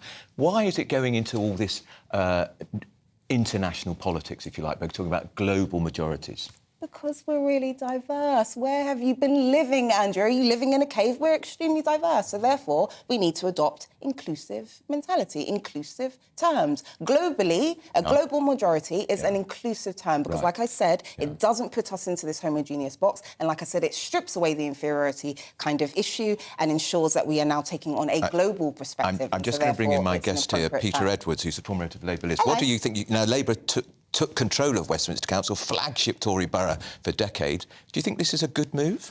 I think the sentiment is the right one, that you invest in anti-racism training, and to me, the fight against racism will never end, because there'll never be a point where we say everything's fine. The language, I think, it may not be explicable to everyone. I've met people where I live and work in East London who said BAME is a bit of a homogenous term, lumping people from 100-odd countries in the world into one group, and that doesn't really work, and that maybe eradicates difference and personality. I think my point about this sentence, global majority, is that probably the most meaningful language is understood immediately, and for now, this needs a little bit more explanation to really resonate, and I think we're not quite at that stage yet. You need to explain more. I'm actually not going to disagree with you on that point. I think when I look at the term global majority, it actually encourages an individual to be specific when referring to a particular ethnicity, whereas BAME, like I said, we're just put into this homogenous box and it's as if black and brown people are all the same. So I think it actually encourages people, when we say the term global majority, what's that? Who are you talking about? It prompts a conversation and it prompts about conversations about it. Thank you very much. You finished my sentence. Well, Spot on. I think it's political correctness gone mad. That's my view. You would think of course that, you would think that. Do you think the Labour Party is going to embrace this? It's a Labour council have done this? Well, local government is devolved, like the Labour Party is devolved. It's I make a firm prediction. Keir Starmer will not go anywhere near this with a barge pole. Do you agree? I don't necessarily agree with that. And to be frank, because I know you like to be acute and get to the truth, I think the most uncomfortable question for any politician of any party relates to transgender issues, because I think politicians of any stripe tend to be quite nervous talking about that. All right, that's Peter. We'll talk to you another time. That's Emma Ayton defending. She says it's a great idea. The global majority is now the new expression for BAME in Westminster. You're watching Andrew Pearce here on GB News. Stay with us. We've got more on the build-up to England's World Cup game against the US this evening. I'm going to be speaking to the former teacher of one of our star players. But first, let's get the latest news update.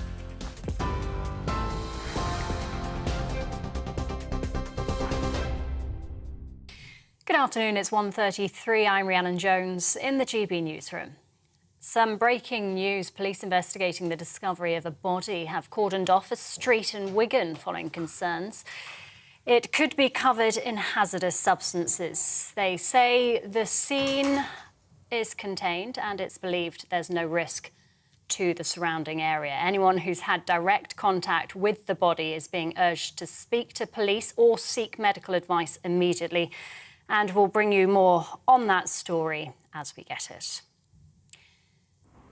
The Health Secretary is refusing to back down over nurses' pay demands ahead of their first national strike in over a century. Steve Barclay says he can't agree to what he describes as a massive 17.6% pay rise. Staff in England, Wales and Northern Ireland will walk out for 2 days on the 15th and 20th of December. A former soldier has been convicted of killing a man more than 30 years ago at an army checkpoint in Northern Ireland. 53-year-old David Jonathan Holden was found guilty of the manslaughter of Aidan McAnespie in County Tyrone in 1988. Holden admitted firing the fatal shot but claimed it was an accident. He's expected to appeal the verdict. A woman with Down syndrome has lost. Apologies, that is not the story. To the World Cup. Wales lost their tie against Iran this morning, leaving them bottom of Group B with a game to play. 2-0 the final score. Both goals conceded late in stoppage time after Wales were reduced to 10 men after their keeper was sent off. Tonight, it's England's turn against the USA. They're chasing 3 points to secure a place in the knockout stages. TV, online and DAB+ radio, this is GB News.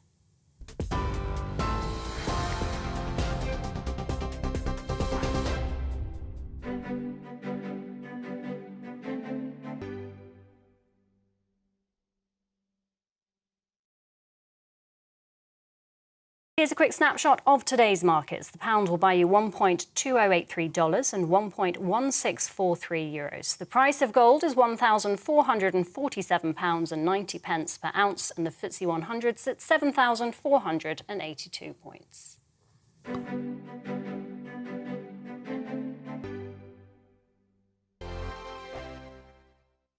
We are GB News, and we'd like to say thank you to each and every one of you for bringing us your conversations, for helping our great nation find its voice. We are here for you on radio, television, and online, across England, Scotland, Wales, and Northern Ireland. It's not not the BBC, you know, you actually get your facts right. We are proud to be GB News, the People's Channel, Britain's news channel. Every Friday and Sunday night from 9, it's Mark Dolan Tonight. We're on the same page again. There's something weird happening. Let Ian finish. Don't be such a cranky. That mini budget was the tip of the iceberg. And on Saturday, my show just got bigger. From 8, it's Mark Dolan's Saturday Night In. You can't govern a country if you can't speak. Stop talking. My God, we reached the end. I've never been early in my life. Only on GB News, the People's Channel. Hello there, it's Eamon Holmes here from Breakfast on GB News. We're not just on your television and your screens, you know. We're on DAB plus digital radio, so you can listen to your favourite shows on the move. If you've not yet listened to GB News Radio, it's very simple. We're on your radio player and TuneIn apps, on your smart speaker, phone or tablet, or online at gbnews.uk. Take us with you wherever you go. GB News Radio. You never have to miss a moment of the People's Channel. Monday to Thursday, 9 p.m. till 11 p.m. Join me, Dan Wootton. I'll bring you the sharpest takes and hottest debates. And it's about standards and public life. No, I'll tell you what's hypocrisy, Narendra. I guarantee you there'll be no spin. We believe in the UK. No bias, no censorship. It just doesn't make sense to me. He wasn't doing his job as Chancellor. And no reason to go to bed. So I guess they've always been quite woke. That's Dan Wootton Tonight on TV, radio and online. Monday to Thursday from 9 p.m. till 11 p.m. on GB News.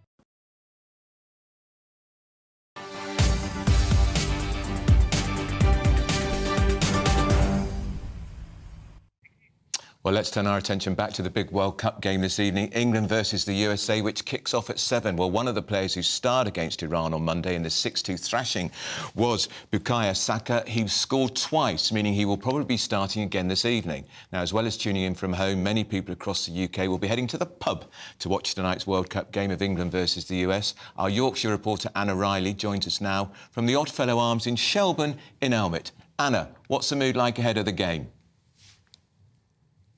Good afternoon, Andrew. Yes, there'll be a lot of excited fans coming to the pub later this afternoon, which is decorated because of the time of year, both with Christmas decorations as well as England decorations. It's a bit of a strange time of year for it, isn't it?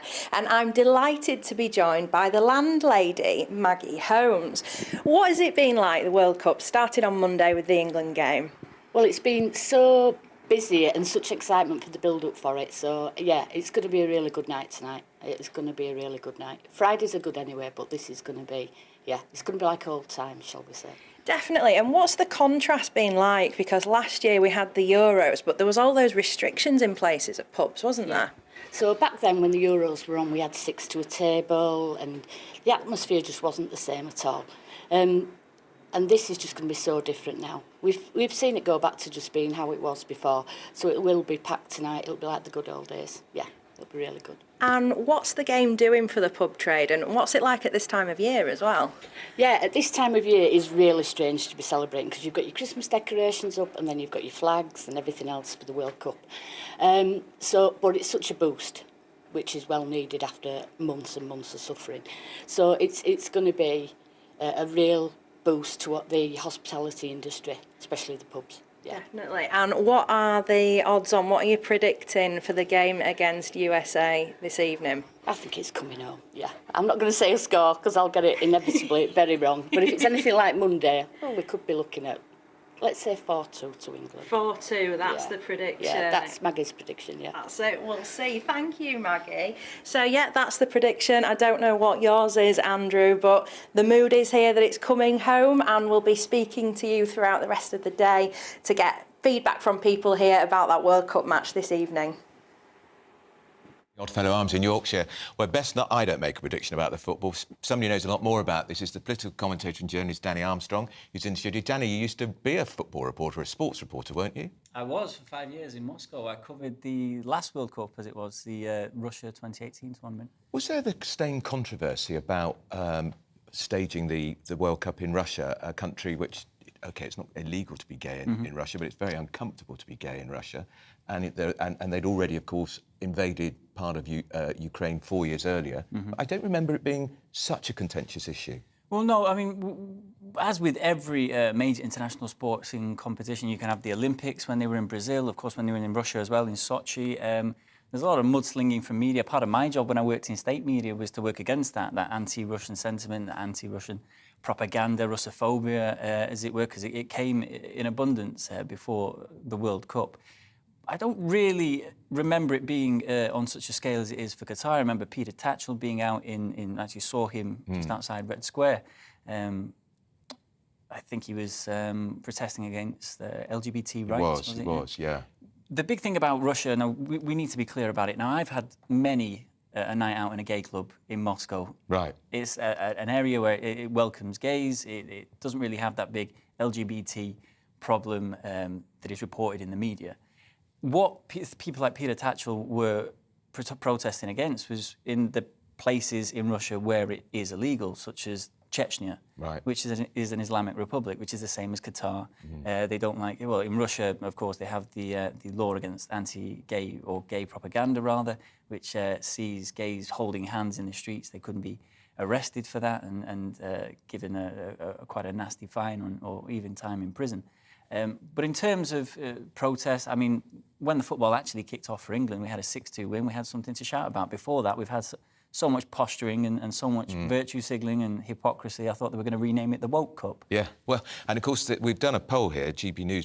More of our viewers think they're right to take the knee. The team are going to take the knee tonight. Now, I don't see the point of taking the knee, because if you look at the administration of football in England, there's hardly any black people involved in the Football Association. We've only got one black Premier League manager. So what is taking the knee doing for the game? Well, you're absolutely right. I also think it is kind of an empty gesture, which, of course, these things are based on empty gestures. There's very little hard-hitting action. As we saw there's been less talk about taking the knee. There's been more talk about wearing the armband, the One Love armband. Yeah.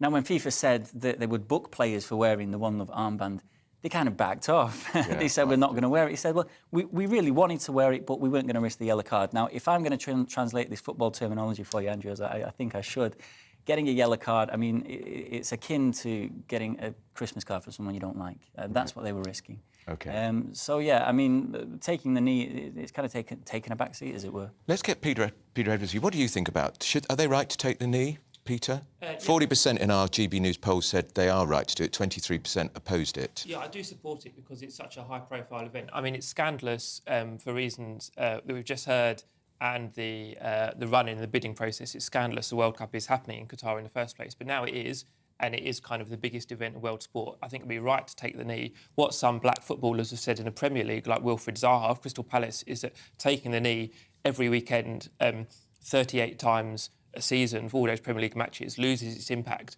And I think that's quite an interesting point of view, because any gesture we make, whether it's about racism or, to pick a very different type of gesture, wearing a poppy, has different motivations, remembrance. If you did that every day of the year, it might lose some of its impact. So I think it's really positive that after the initial impact of taking the knee, which was enormous, that gesture is now evolving, so it has the biggest impacts on the highest profile events, and, of course, watched by billions, but in a country where, sadly, prejudice is rife. Keir Starmer is banned. Just before we bring down, Keir Starmer said he and his shadow cabinet will not go to Qatar to watch the World Cup in protest at the record on human rights, on gays and women's rights. If they get in the final, England, he's bound to go. No, I don't think he can back down from that, and I'm sure he'll be, if England do make it to the final or semis, he'll be photographed in a pub in the UK, hanging out with England fans, because all politicians like to look like ordinary folk. I think that's it's the right thing to do, but that's not a big concession to make, because I suspect Parliament's very busy. They wouldn't be going to Qatar anyway. Going briefly to wearing the rainbow armband, I actually think it's only one player. Strikers generally don't make too many tackles or get in fights. Harry Kane could have worn the armband. I still think they're doing the right thing. We've made enormous progress, but they could have worn the armband and it wouldn't have sunk England's World Cup hopes. What do you say about that? Well, just coming back to something you touched on about it being watched by billions, the Premier League has a huge outreach and a huge audience, and people see players taking the knee all the time. Now, it has lost its impact. Wilfried Zaha was absolutely correct when he said he wouldn't take the knee, because it loses its impact, and the only impact, or the only thing that's going to have an impact, is something like, I harder stance on racism and actually fining people who are found guilty of racism, whether it be online or whether it be in the stadiums. The only beacon of sanity that we've had during this whole row is the Iranian players who refused to sing the national anthem. Very brave, because they could be severely punished when they get back. And the reason why it was so impactful is because they really are risking something. They're risking mistreatment when they get back to Iran. Their families could be put in danger. The fans were booing as well. Now, that is using a major sporting, a global event, and that global audience to shine a light on what's happening in Iran. Now, what the England players are doing, and the Germany players were guilty of it as well, when they put their hands over their mouth and said, we're being blackmailed and we're being controlled, of course. The players are always the victims somehow. They're saying that we couldn't even risk a yellow card, while the Iranian players are risking life and limb. And I say this as a gay guy myself. What is the point of the England players wearing the rainbow flag or band around their wrists when you go to the Premier League? There is not a single gay out footballer. I simply don't believe that 20 clubs with how many players on the squad, 20 or 25, 30, I simply don't believe there isn't a gay player operating in the game. I mean, in fact, I've been told the names of some. So the environment, the climate that our own football association has created is so hostile for gays that no gay player will come out, and yet they're going to wear the rainbow flag when they're in the World Cup. Isn't that double standards, Peter? I don't know if it's double standards, but it's certainly a very good point, because, I think there's maybe 400 or 500 professional footballers, male, in England, and as I understand it, about 1 in 20 men are gay. So it's a statistical, total improbability that there's 0 gay people. I think wearing the armbands or wristbands in domestic football with the British media is the right thing to do, but it's a relatively small gesture. I mean, we've come on hugely since the 80s and 90s, but these are small gestures that help create a climate where eventually a player will feel sufficiently comfortable to come out. But I think people of a certain age, and I'm above 40, will remember the appalling treatment meted out to Justin Fashanu, who was a black gay footballer, and I think he came out after retirement, eventually took his own life in tragic circumstances. But it does make you, still now, 30 years on, quite fearful about the reception. And I think not in the media, I'm talking about small pockets of the stands only. All right, let's be on a positive note. Predictions. We win tonight against the United States. England will win. They'll get out of the group. They'll get into the last 16, but in the quarterfinals, then face France, and that's where my predictions start to dry up. Oh, dear, that is not very positive. Danny? I was there at the semi-final in Moscow, and it was heartbreak. I'm looking for a little bit of redemption. We lost to Croatia, didn't we? Yes, we did do, yes. Having not watched it. Yeah. I didn't watch it, but I did Well, I was there, and it was heartbreaking, coupled with the heartbreak in the final of Euro 2020. I think they'll win tonight. Whether it's ending that however many years of hurt it is, I don't know. But those 3 magic words, it's coming home, we've heard them uttered. Is it a jinx? We'll find out. Right, well, I'm not going to give a prediction, but I have got money on England to win. But that was not very much, has to be said. Now, there's a new movie chronicling the downfall of that ghastly film producer, Harvey Weinstein, the sexual monster. It's hit the cinemas today. It's called She Said, and unearths all the convicted sex offender crimes committed throughout the years. The film focuses on 2 investigative journalists that managed to bring him to his knees. Let's talk to showbiz journalist Rebecca Toomey about this now. Rebecca, who's going to want to watch a film about horrible, horrible Harvey Weinstein? I know, and also, who wants to watch it so late after it first hit? The article was first published in 2017. I feel as if the feminist agenda has moved very far ahead. And what's interesting about this film, though, is that it's had really, really brilliant reviews from the critics, but they themselves are obviously journalists, and it does follow and look at how important journalism is, which I, as a journalist, think is very, very important. But in terms of entertainment value, I think it's very much focused on the investigation as opposed to how this monster was created. And interestingly, who supported it and facilitated what he was doing. I think that's something that sort of the film slightly misses out on. It focuses on getting people to tell their stories and how to put it across. But as a character in this film, Weinstein isn't really a big part of it. And that's what I think is interesting. And also, there's sort of been a bit of a silence around, and it has been in Hollywood, around some of the people that actually benefited from some of Weinstein's behaviour and movements. It's very much about getting women to speak out, which I think is phenomenally important, and particularly with the Me Too movement. But I think this film's missing a few notes, and I think that's a real shame, because it's a wonderful opportunity, and also to perhaps to see sort of how things have moved on since that article. But I think it needs to have a lot more time between what's happened, or it has to be sort of in the present day, because 2017 is a bit of an awkward time to be talking about at the moment. Interesting. And what about Britain's Got Talent, Rebecca? There's a huge story in The Sun today suggesting that David Walliams is going to be ousted as a judge after 10 years because some rather offensive remarks he made a few years ago came to light in one of the newspapers. So I think it's important at the moment to stress that it's only reports that David Walliams won't return. At the moment, none of the lineup for next year has been confirmed, none of the judging lineup. And what actually transpired is in the Guardian newspaper, they published a transcript of private conversations that Walliams was having about contestants. Now, they were derogatory. He has apologised for that. But what sort of brings up here is the interesting part of cancel culture, because this was done off air. This wasn't done. There were private conversations. And while I don't think anything that he said should be defended, it was actually, in the privacy of his, a trusted circle, and someone obviously betrayed him. And what's also, I think, is a point to make here is that with Britain's Got Talent, the viewing figures are down. So this is a brilliant way to drum up publicity. Obviously, Walliams is the victim in sort of this mechanic right now, but they're down over 2 million viewers this year, which is quite significant for ITV. And also, it'd be interesting to see how ITV support Walliams, because some of their presenters, they support, Ankh-McPartlin. If we look at what happened to him with the car accident, he was, had some time off, came back, and he's still very much the golden boy of ITV. Whereas Walliams made these comments privately. He didn't put anyone's life at risk. He hasn't gone to rehab that we're aware of. And it will be interesting to see if ITV actually support him or say, right, that's it, you're cold and you're not going to be part of our, massive shows. And also, I think it's worth mentioning in all of this is what happened with Caroline Flack. ITV did take her off air. It didn't look like they were hugely supportive in comparison to how they were with Ankh-McPartlin. So they have supported David Walliams, did make a statement and did stress that these were private conversations. But I think it's interesting when we're looking at people being silenced and what the freedom of speech is for them, but celebrities are held to sort of different values. Right. So I think it'd be worth watching what happens. All right, Rebecca, thanks. That's Rebecca Toomey, the show business journalist. Peter Edwards is still with me, former editor Labour list. If it was a private remark, does it matter? Yeah, I think it does. I've not actually seen the comments that David Walliams is alleged to have made, but I think... He was abusive. He made a sexually offensive sexual remarks about a woman contestant and pretty rude about a male contestant. OK, well, I think it does matter. I'm not into condemning people, but I think it sounds like an apology. If they're marks as they say they are, then an apology will have to come.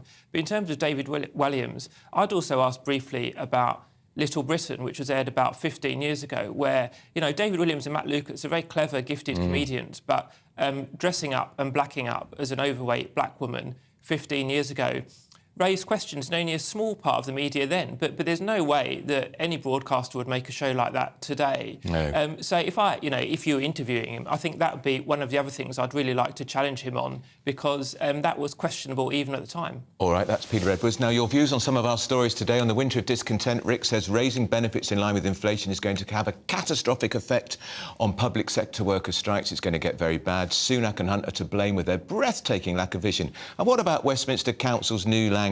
Global majority. PC gone mad, I think. Brian says, whatever happened to people just being people and working to come together as one people, not separating everyone into ethnic groups and promoting a different form of racism? And on the nursing strike, John says, as much as I don't want to see nurses go on strike, I'm waiting for treatment and don't want to wait even longer. Look how much the nurses are already saving the taxpayer with thousands of nurse vacancies. How much is that saving the government every year?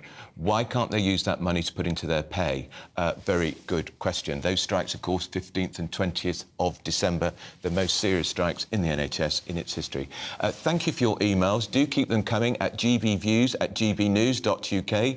That's it for now from me, Andrew Pearce. Join me at the same time next week here on GB News, midday every Friday. Coming up next, it's the briefing with Arlene Foster. Before that, we're going to get the weather.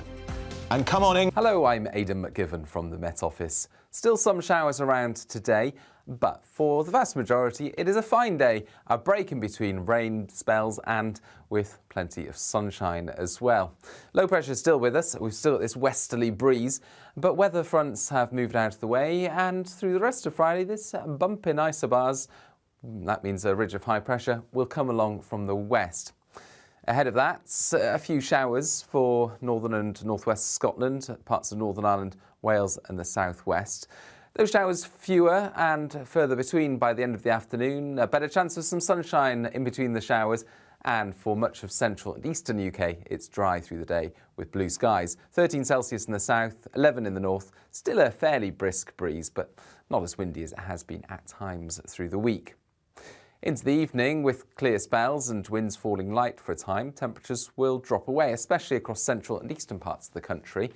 But further west, the cloud builds during the early hours, the wind picks up. So it's a mild start in the west, 12, 13 Celsius first thing for some exposed western coasts.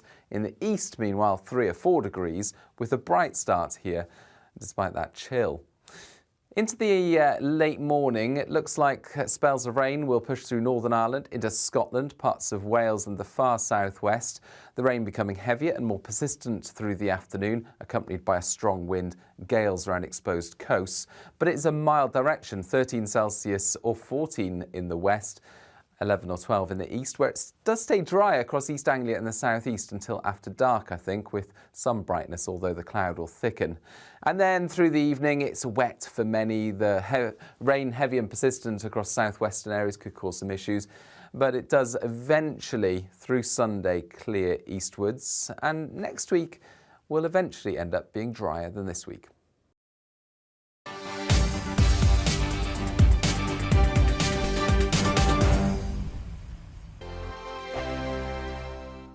Monday to Thursday nights on GB News. At 6, it's Dubes & Co. 7 o'clock, Farage. At 8, join Mark Stein. And at 9, Dan Wootton Tonight, followed by Headliners. On TV, radio and online. This is GB News. We are GB News, the People's Channel. Why not take us home with you by visiting the GB News shop at